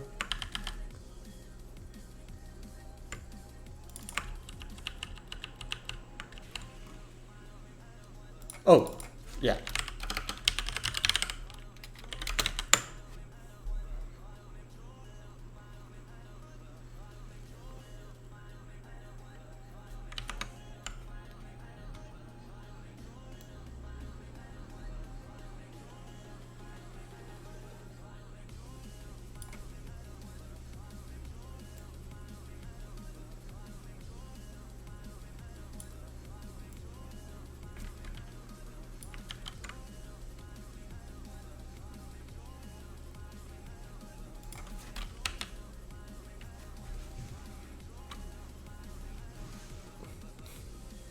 Yeah, exactly. Like, it's so annoying. You know what? Like, that's a very small. Oh. All right. I'm dropping frames. I'm dropping some frames. It's. I think my computer doesn't have a good time with the planar reflections and the streaming, so yeah, shouldn't keep it running that long. So yeah, it's one of the small things that grinds my gears with Unity shaders, like shaders in general, is that you can't. I mean, it makes sense in their architecture that they're using four-dimensional vectors for everything, but sometimes I would just like to expose like a two-dimensional vector property or like a three-dimensional vector property, and you know, I can't do that. It has to be like a four-dimension thing. So I end up stuffing it with more data, which again, maybe it's better and more efficient, but it's not very nice in usability terms. And you know, especially when I'm too bored, or like don't want to add another property because like this is a mess already. When I don't want to do that, maybe sometimes I will use the same thing if I feel that, you know, it works for both. I mean, okay, this here with like the refraction, the specular displacement, that was actually super stupid of me. That made zero sense to not be decoupled. But you know, sometimes things make sense.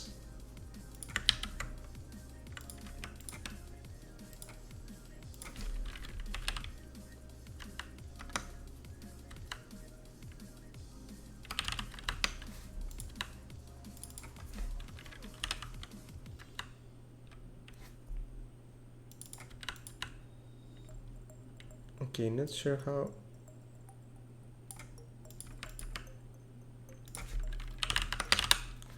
Well, I do like it being like dispersed, even if this is a bit ridiculous. I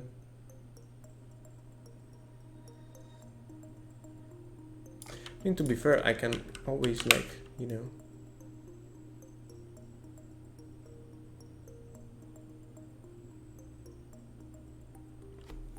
do something like that.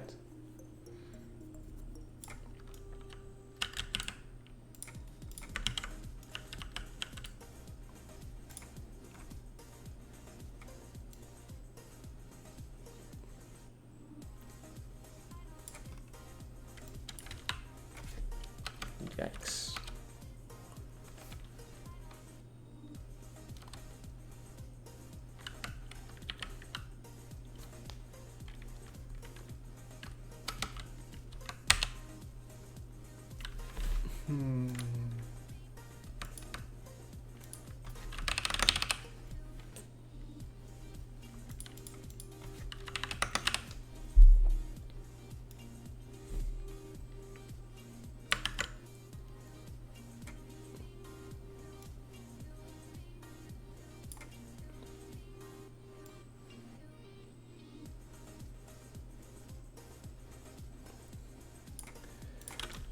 Honestly, not sure what I'm doing here.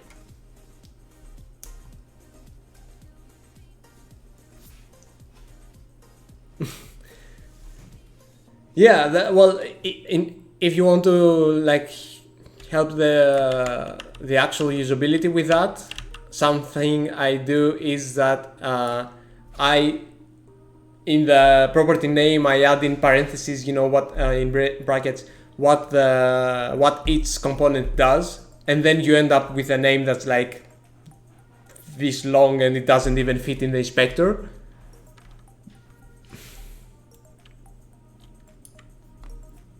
So yeah, not sure what things make sense in general.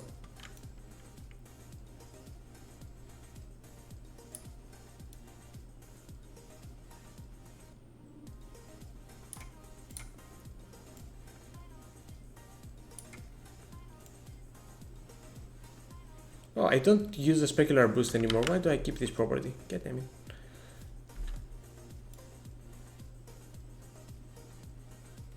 Oh, these have like a little foam thingy. Yeah, no.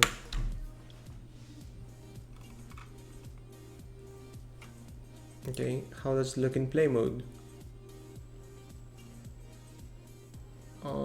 Clouds 2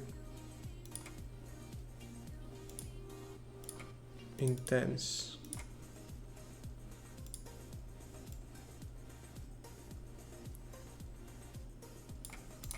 All right. Let's add some of the other more common things. Some vignetting is always nice.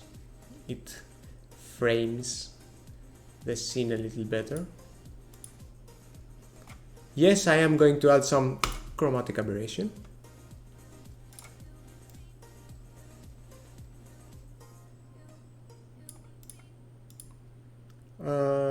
What else? Depth of field. I should go nuts on this.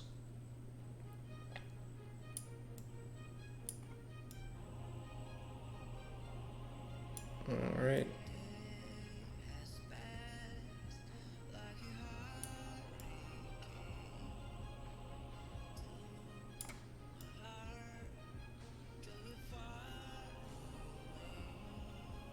Yeah, see, some depth of field. This makes everything better because you're hiding. Like, look at those sparkles there. Do you see how nice and kinda natural they're looking? And if you remove that, yeah. But here, then, you know.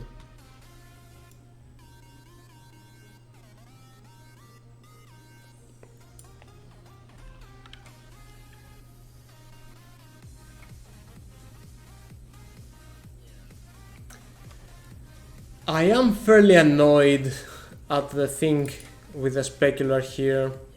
I'm not gonna lie.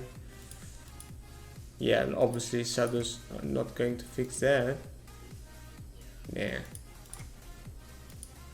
Nah. I mean, no, that's nothing. No.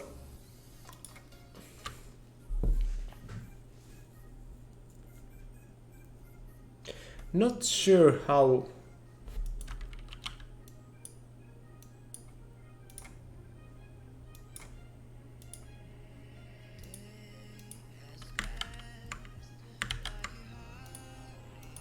How that should work. Like the whole specular thing here.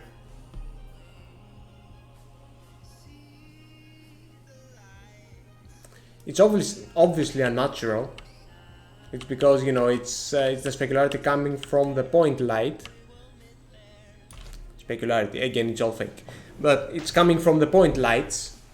But you know, they probably shouldn't do that because you know they would be obscured by the actual paper lantern. But this is not the case.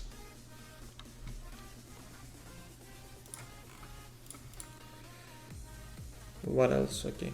You know what? Let's see how it would look if it had like a painterly feel.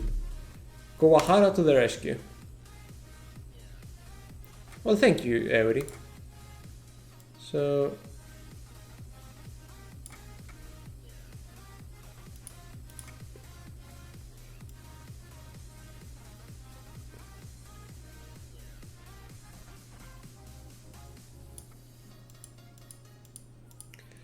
not sure if this is visible on stream.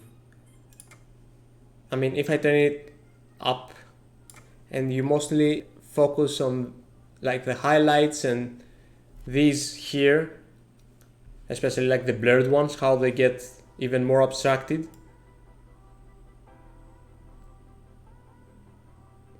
It helps with like a painterly feeling. Or something I could try. I mean, right now I'm just trying out stupid things. What? No.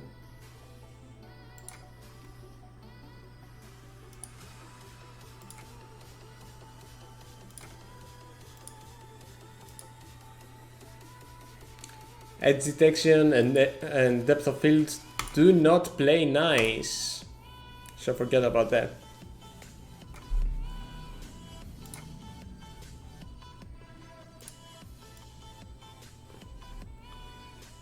And yeah, no, Sobel doesn't play nice either. You can't see it, by the way, what I'm doing, I guess. I have a bunch of custom post-processing things I've made, like an edge detection, the Kuwahara filter, which I added just now to see how it looks. It can look cool. Yeah. Yeah, with the Sobel is relentless. It just kills everything. So Kuwahara can have some nice effects, like it has this abstraction feel, which is cool.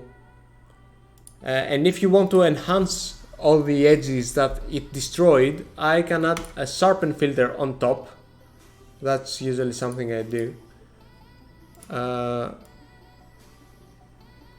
Which, I mean, yeah, it can get too crunchy, but it can give you back some, well, sharpness.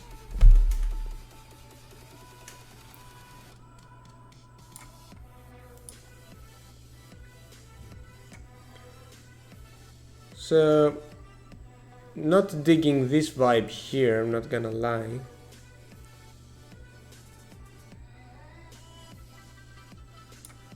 Maybe this is better. And this shouldn't move so fast.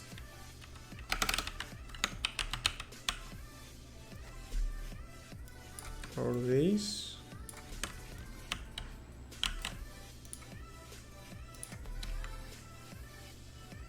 Yeah, much more serene. And the cool thing is that you know, this is looking kind of good, at least for me. I dig. Ooh, you know what, I should bring that over. Yeah, I should bring this color more towards here, so I get more cool contrast with the blues and the oranges. And I should also change the fog, maybe.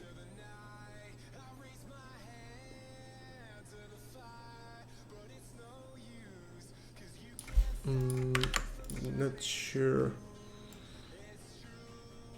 No, less saturation, actually.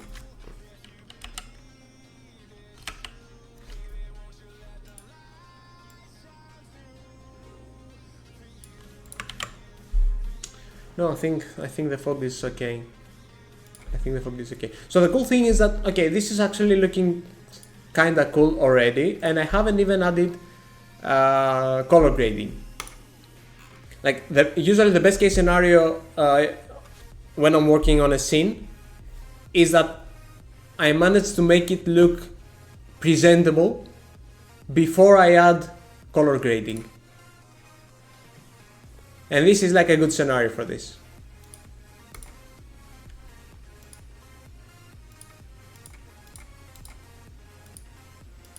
Okay.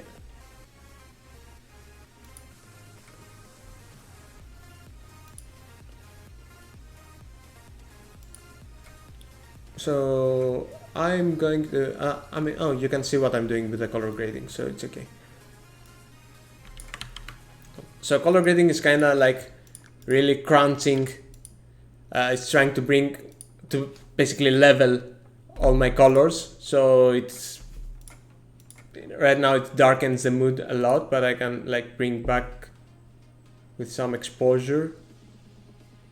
Again, this is a relatively warm scene, so I want the temperature to increase. I want a higher temperature. Some contrast would be nice, but, or less contrast is also nice. I'm almost always torn between more and less contrast, because like the less contrast gives you this kind of filmic look, this kind of really I don't know how to describe it, but like a really filmic look, but like a something you would see on a A24 studio film, like a more interesting filmic effect, whatever, right? But in this case, contrast also works good, because you have like your blues and you have your oranges, and they contrast as colors as well, so increasing the contrast gives you more of that, which is cool. So now I'm torn, but even besides that, I want to try maybe some saturation. I mean, not a lot, because you can see how it gets blown out on the lanterns. Then again, I could just reduce the saturation on the lights themselves.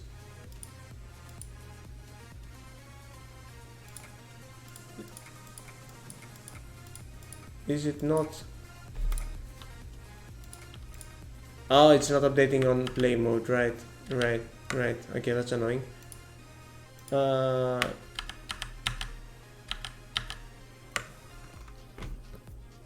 Anyway, that saturation was excessive either way. But maybe like a little bit, just to get like as a treat.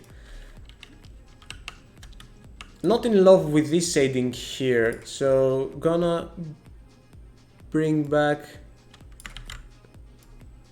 some translucency.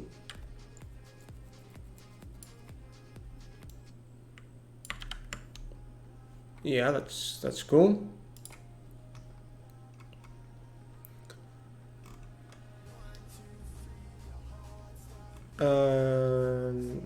Yeah, still unsure about what to do with the contrast. In my scenes, I don't know if you've noticed this, I have a fear of colors. Alright, I'm too afraid to like really bring out colors and like make them saturated and like make them pop, because I in most cases when I try that, things get like really bad. Yeah, I don't know if it's because my screen or like my old screen or something was problematic and you know I saw things wrongly, but in any case I always try, I have an instinct to mute my colors and make them like really flat, and you know that shouldn't always be the case, right? Like with some more contrast and more post exposure, maybe it can look better.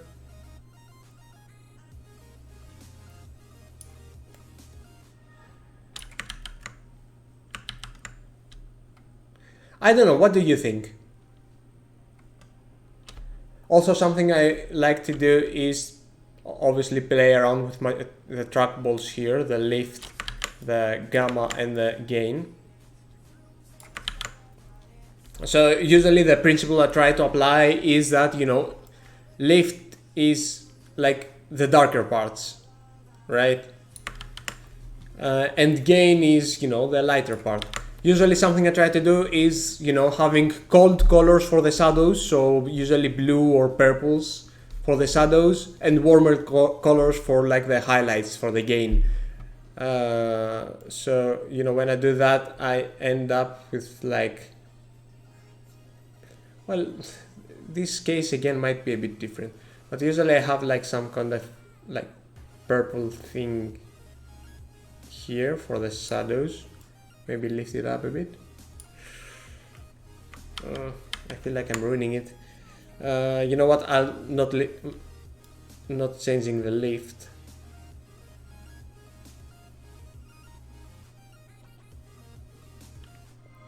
I mean, maybe the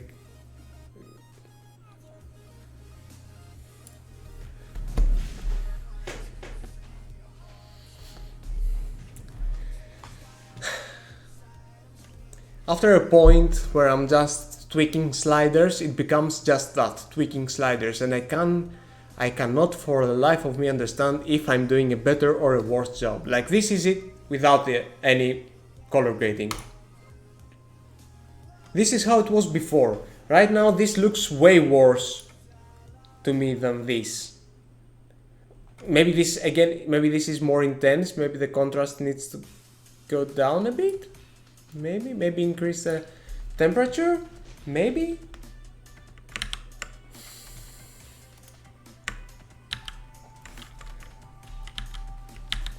The gamma is cool like this, I think. How about the highlights?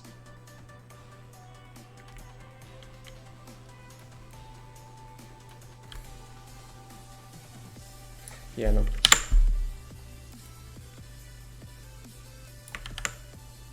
Maybe less exposure, less contrast,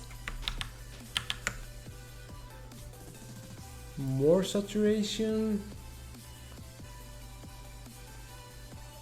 There's also something that in some cases work cool, which is the curves here, the hue versus saturation usually. Yeah, that's what I usually do.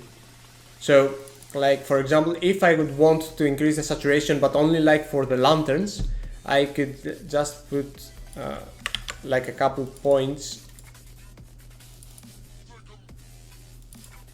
here.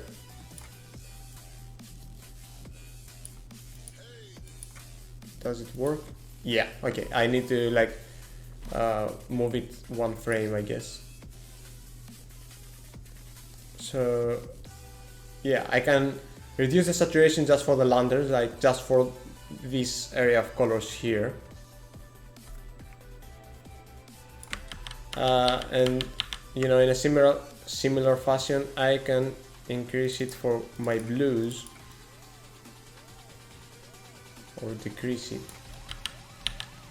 But I feel that it's not working here. I feel that the whole thing is well tied together, I think. I feel.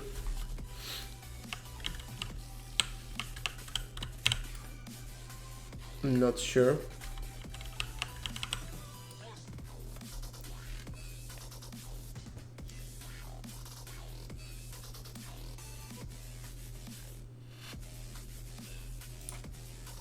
Does that need to change?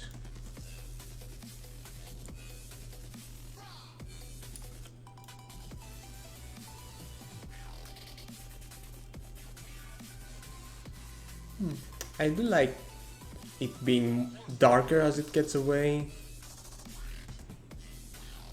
Definitely not that. So I think the hue is alright and the saturation is alright, but it can get a bit darker. Maybe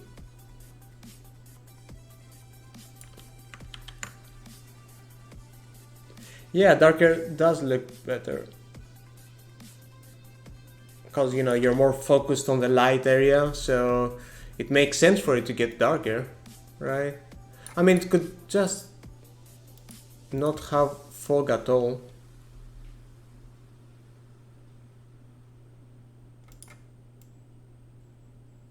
Oh, I can also play with the light here. I mean, it could get it from the skybox.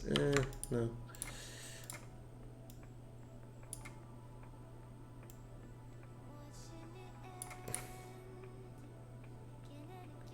I did not just do that. God damn it.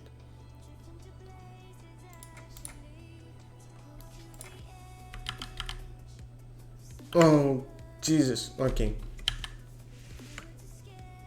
Go back. Okay. Alright.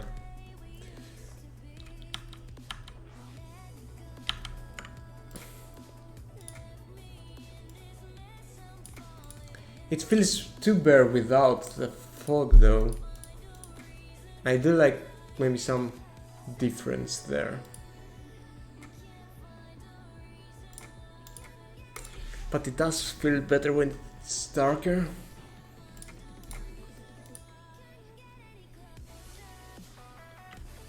Oh, thanks, sorry for the butt puns. It's been a journey.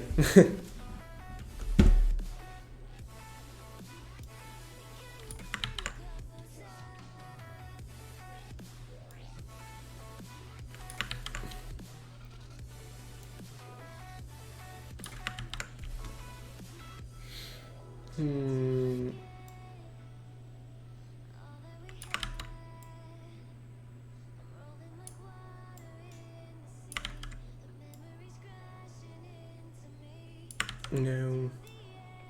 Okay, what does it look without?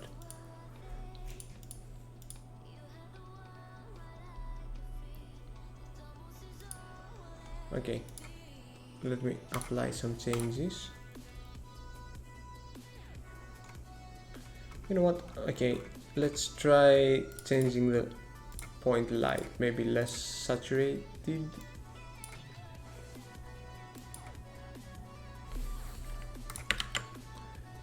Maybe more saturated? Less intensity, bigger range, smaller range, bigger intensity. No, I think range and intensity was good. Or maybe the intensity could be brought down. Yeah.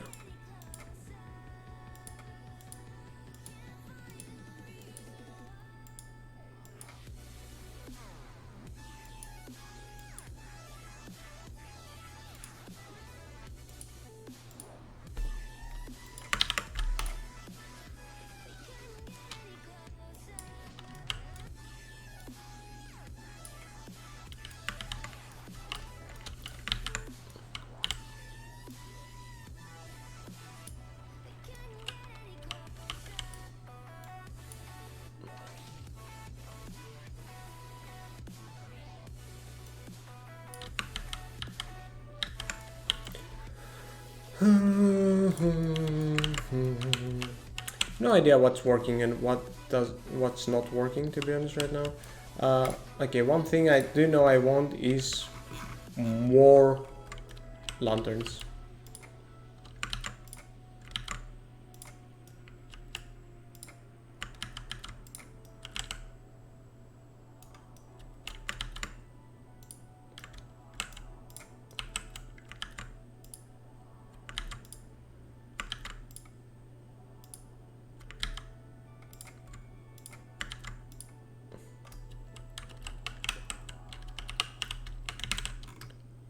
Again, maybe I should change the camera. Or maybe not. Or maybe yes, but maybe that way. Or maybe let it like that, but reduce that again. No.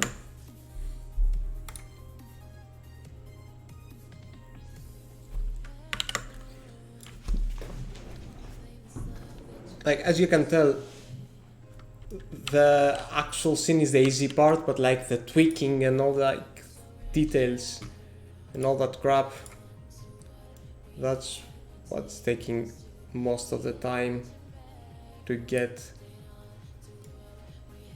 to a place I'm satisfied with. It doesn't help that I'm not easy to be satisfied with my own work.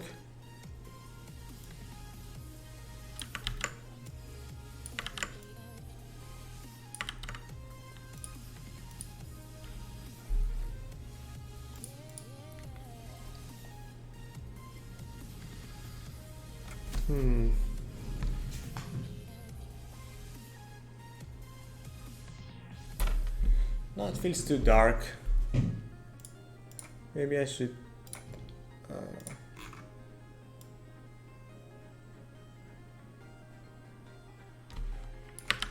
No, this is good.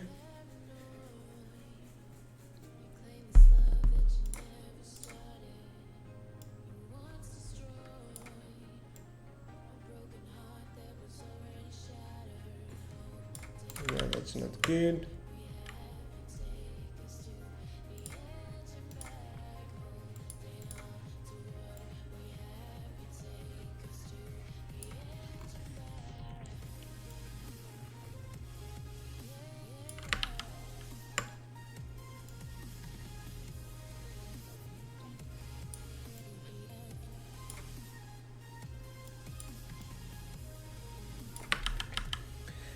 The problem is that, you know, by the time I get to this point, there's so much stuff that I can change that would make a difference. Like I can change the watercolor and it affects the light highlights, the specular highlights. Maybe I don't even need the caustics. But I think that they ground the scene a little bit, but they do need to have maybe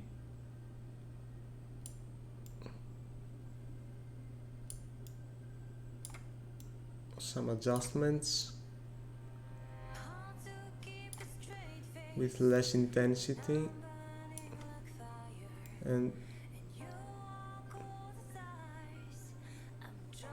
maybe bigger.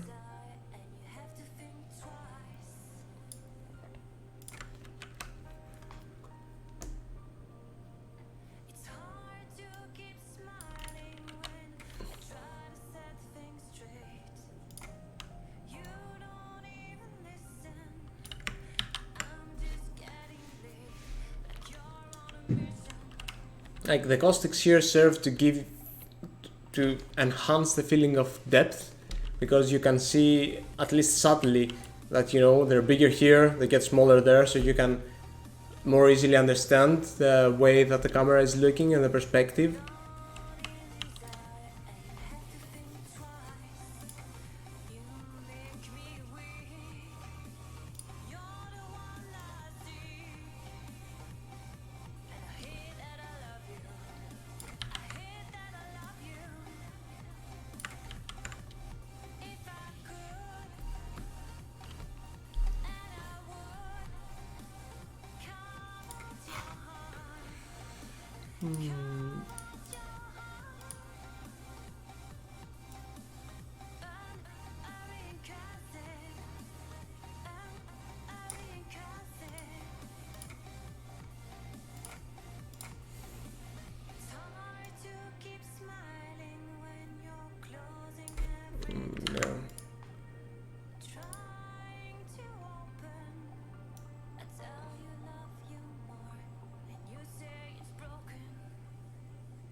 No, I don't like that.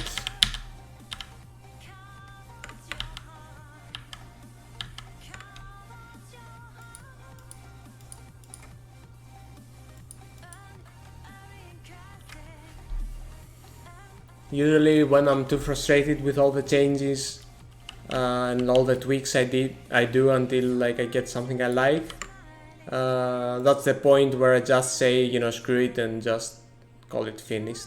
So I'm pretty close to that right now, I'm not gonna lie.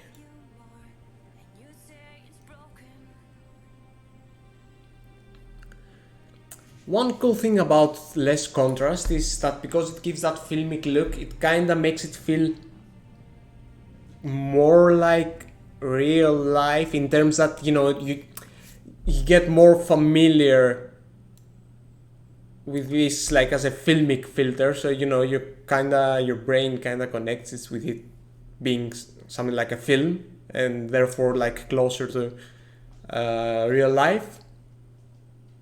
Kinda. I mean, I'm making all these things up, by the way. You don't quote me on anything.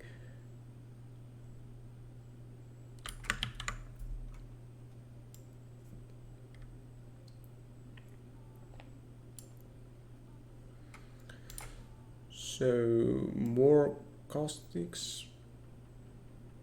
Wobbly move to the lanterns.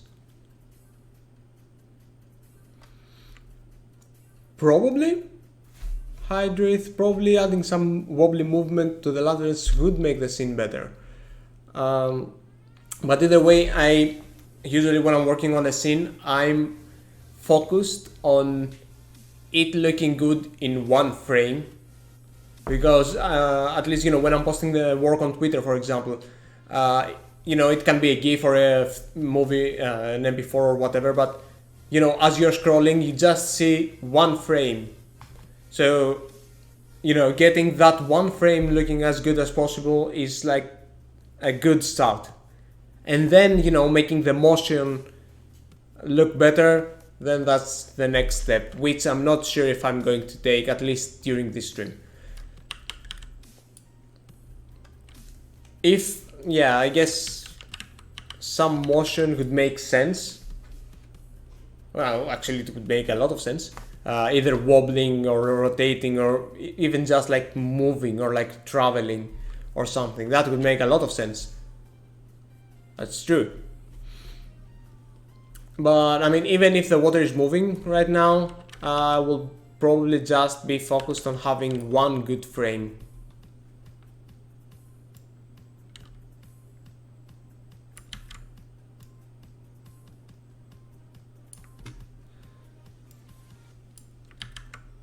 Still unsure about my reflections though.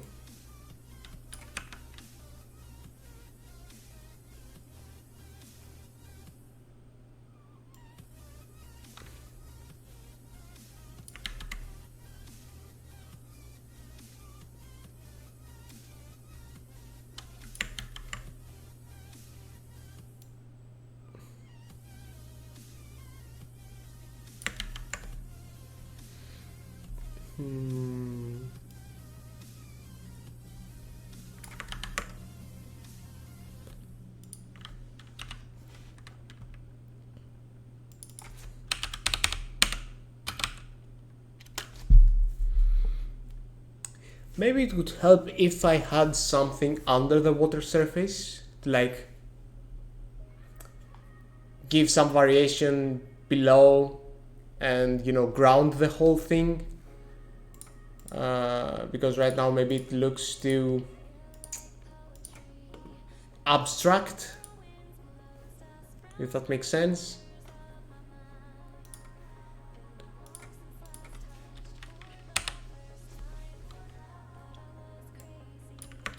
You know what if I remove the clouds?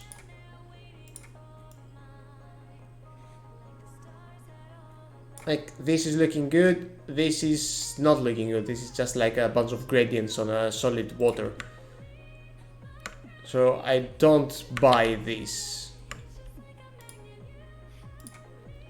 You know what, I'm going to try other clouds.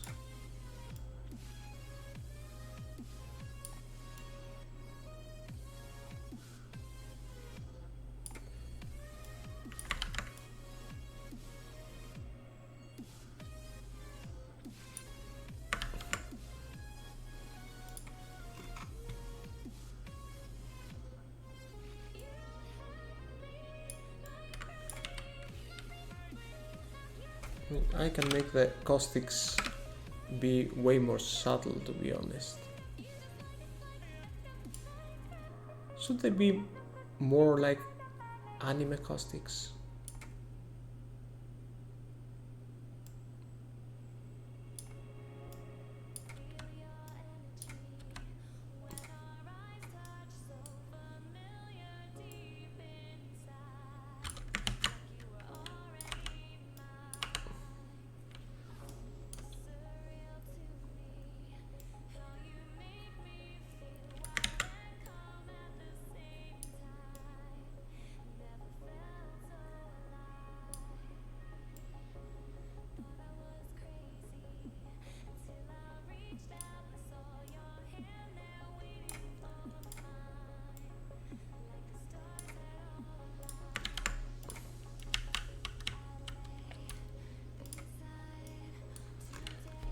I mean, I could also change the material of the ground, because right now it's not really anything special. I think I have some sand going on here.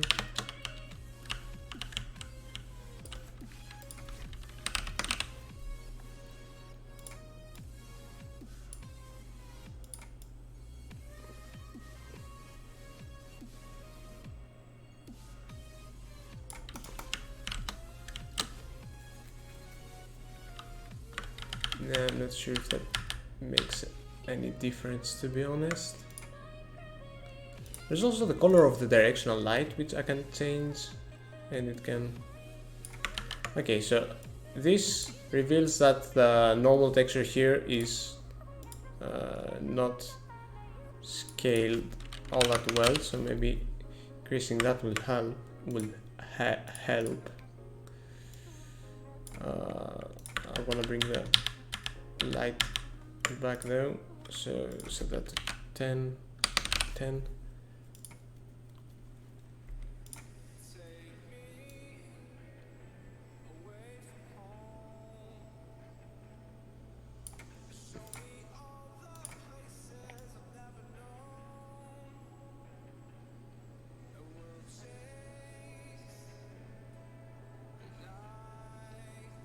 I like the subtle highlights instead of like the... But I do like the bloom highlights as well. So there's a dilemma for you.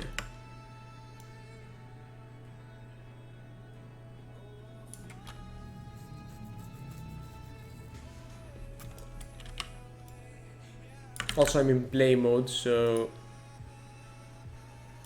yeah, let's bring those changes back.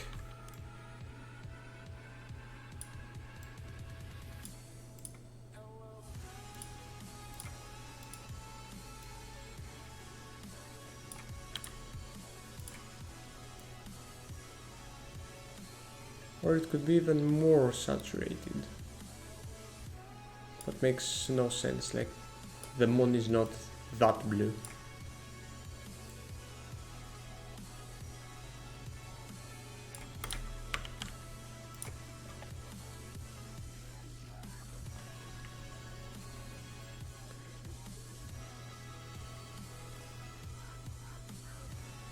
Are there changes that I didn't say?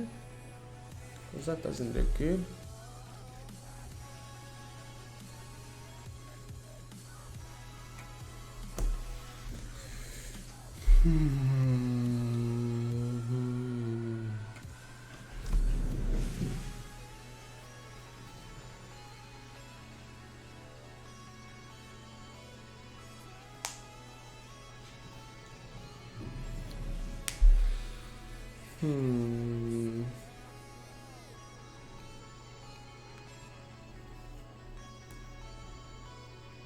Again, these speculars don't make sense.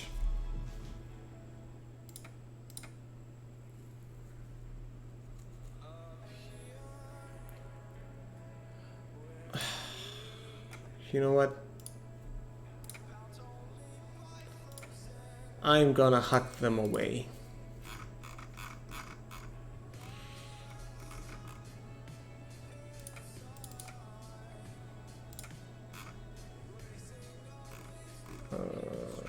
how was I supposed to do that?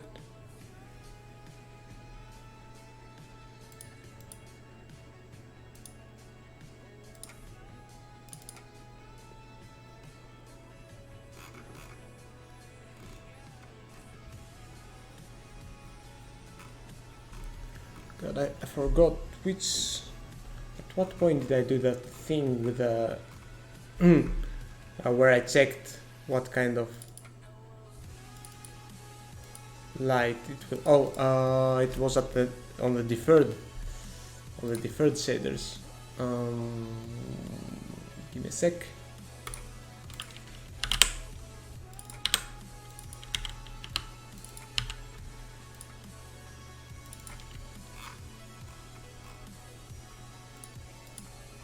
Yeah.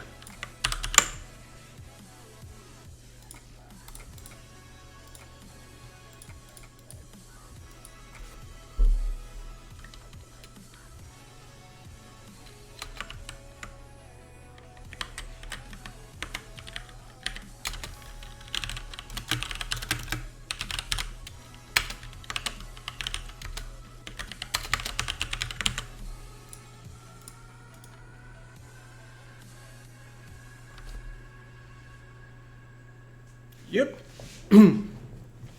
I mean, those sparkling specular things looked cool because they were sparkly specular things, and that's what they do better. They look good, but they didn't.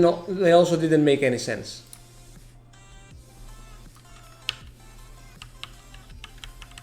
I'm just disabling them for this scene, by the way.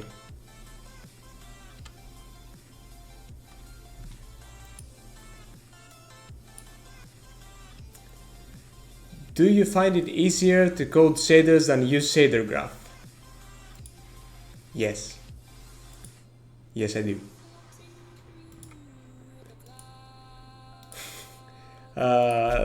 It's a very common. I mean, I'm not saying it as a bad thing, but it's a very common thing in these streams to talk about coded shaders and shader graph in general. I have expressed my opinion on node-based shader editors and specifically for shader graph many times. So I will just say that the answer to your question is yes. I do find it easier to code shaders than use shader graph, and I will leave it there because I'm already almost 3 hours in this stream, and yeah, I can't afford to rant tonight.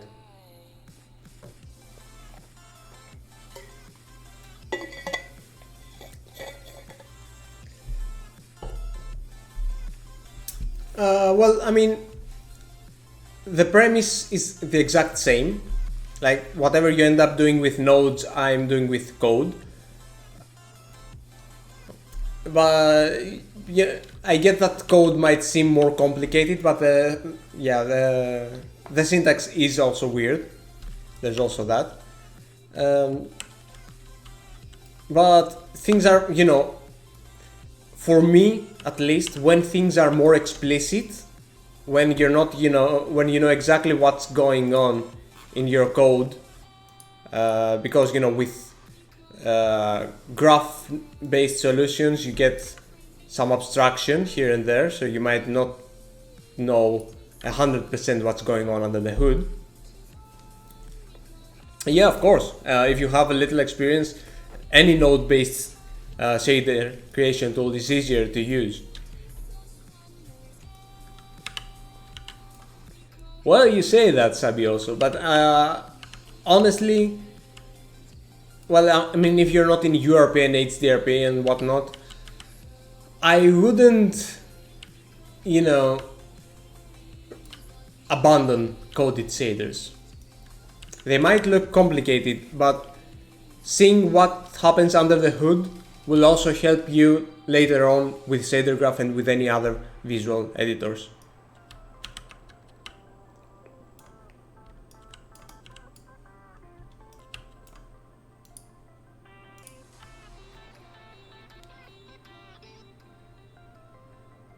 Oh, thanks, Loner Wolf. Yeah, I stream. I sometimes stream weekly, twice a week.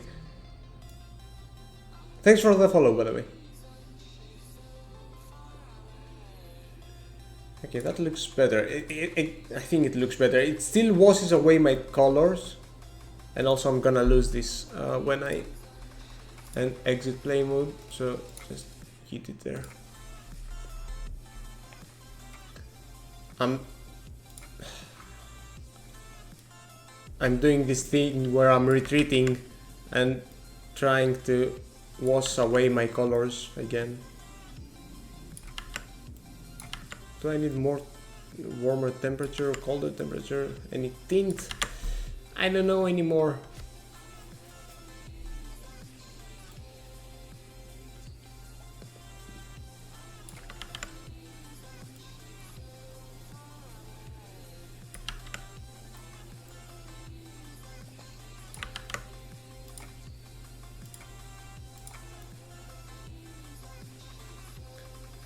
I can give some color to the subsurface just so that it's, you know, different from the inner part, so maybe that could be cool.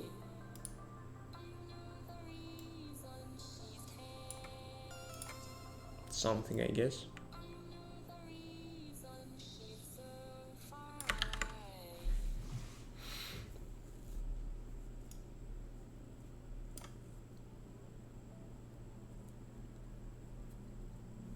Should I put more up front?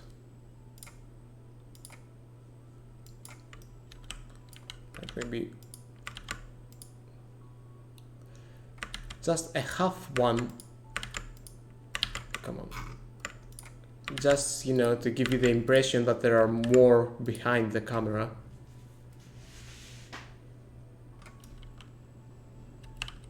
Why is it looking like that?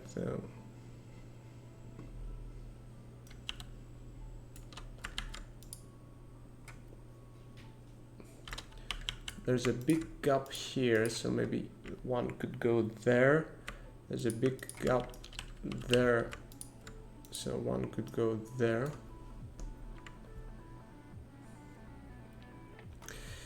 The annoying thing is that also you can absolutely see where the point light count ends, and there are two solutions for this.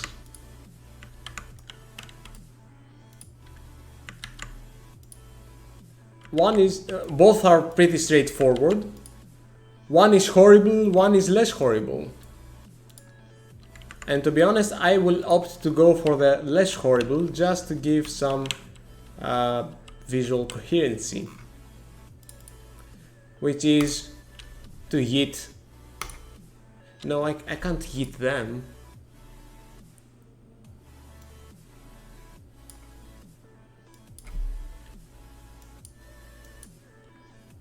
No, I can't hit them.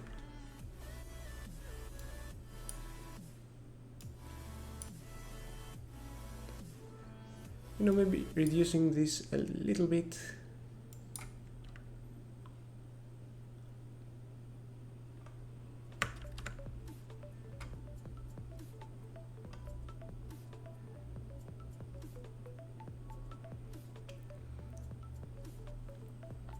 Maybe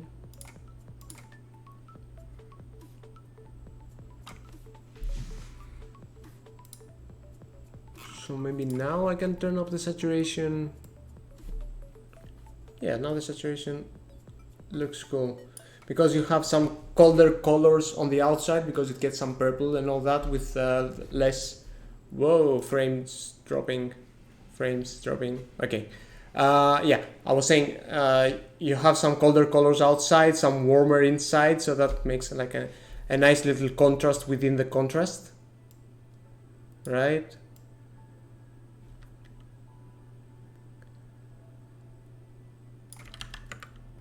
And also maybe now I can turn up the reflectivity a little bit.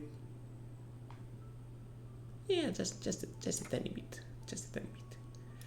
Okay, I can also change the clouds a little bit, make them blue. Somewhat blue. I mean, not like this, but like just a... because that will also give us some nice variety in the colors we get. And you know, they're from the reflections, even from clouds that you can't really see. So you know, you can get away with it.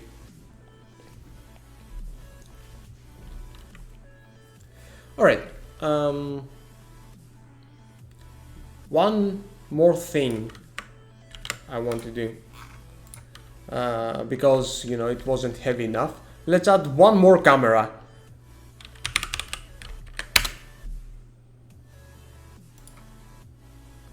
I just want the water.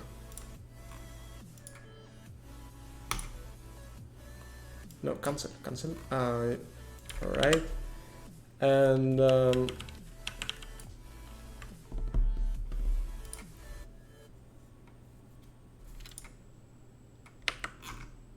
this is the ripple count. That's cool. I'm going to steal some particles from my previous scene. Let's see, it's the lily pads. You will see, Auri. It's actually it's for ripples. So let's go back to here. And let's place these bad boys here.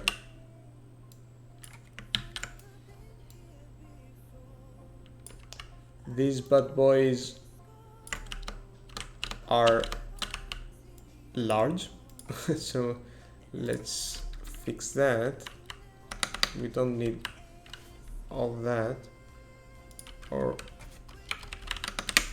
yeah, this shouldn't be so big.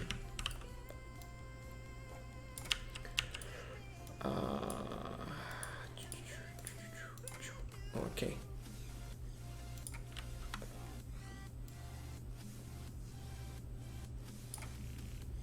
And 4, I guess, fine. Alright. I'm gonna put them, yeah, they're on the water layer. My main camera doesn't have to render the water layer, so that's cool. So now, let's see what happens.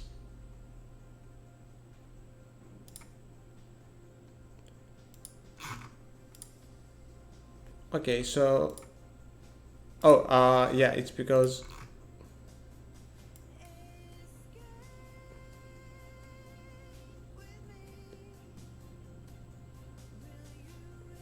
yeah, so can you see now, Eury? Look on the specular from the directional light.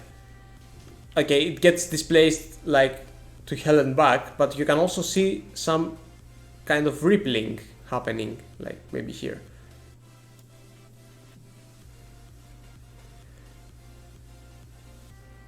Yeah, to be honest,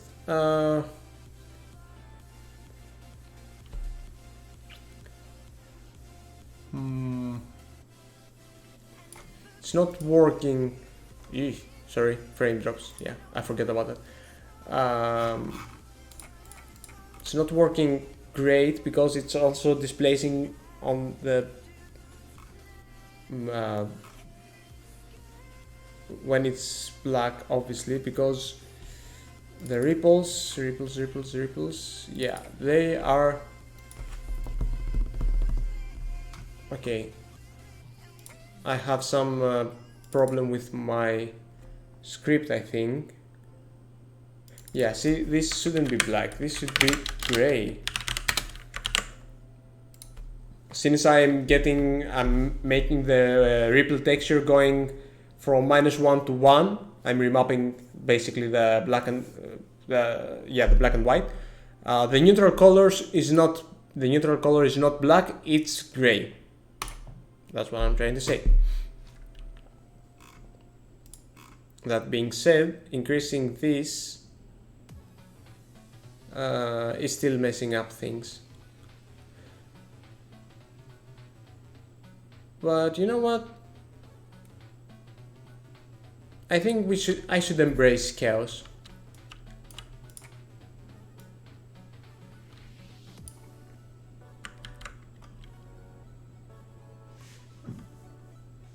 I think, yeesh. I think I should embrace it. No, I'm curious. What happens? Experiencing issues.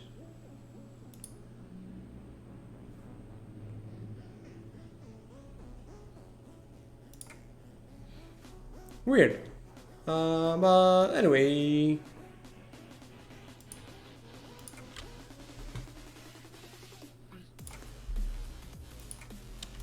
Yeah, I think it's definitely wrong, but I do like this kind of, you know, sprinkles here and there. Though the thing is that it's also messing up with my caustics. You can see what happens with the caustics.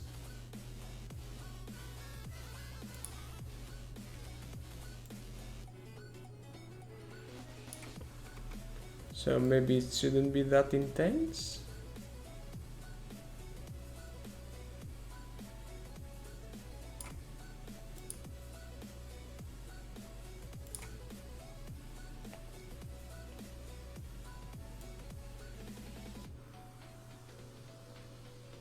Ooh, the dark caustics are neat.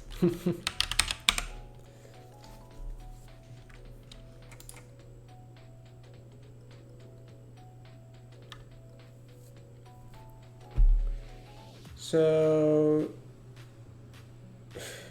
yeah, you know what? Dropping frames. Okay. You know what? I think I'm gonna call it. It's close to what I had in mind. I think I'm happy with it. Also, it will also be in like a 4:3 aspect ratio. So something like that.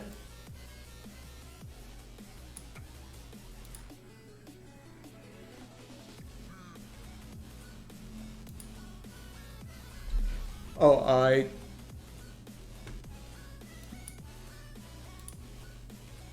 oh yeah, the reflection got messed up because of the changed aspect ratio.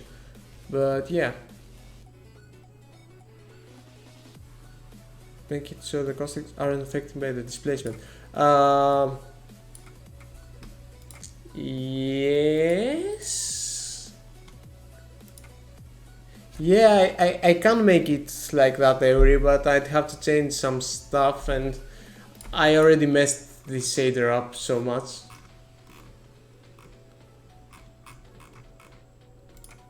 Like,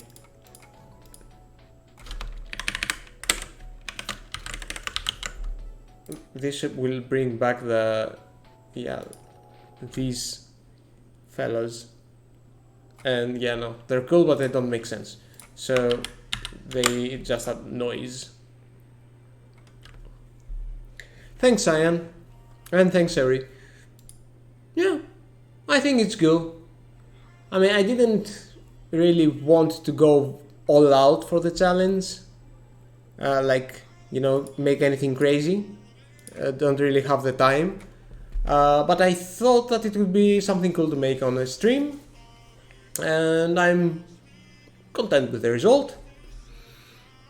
And I hope that, you know, you enjoyed it and you found this glimpse into the madness that is my process useful.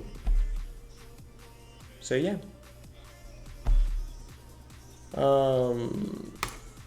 Gonna close that up, gonna package it up and maybe post it tomorrow, I guess. And yeah, we're right at the 3-hour mark, which is good. And I think it's as good a place as any to call it a stream. So thanks everybody for joining. Hope you had fun. And yeah, sure thing. Thanks everybody for being here. I'll see you later.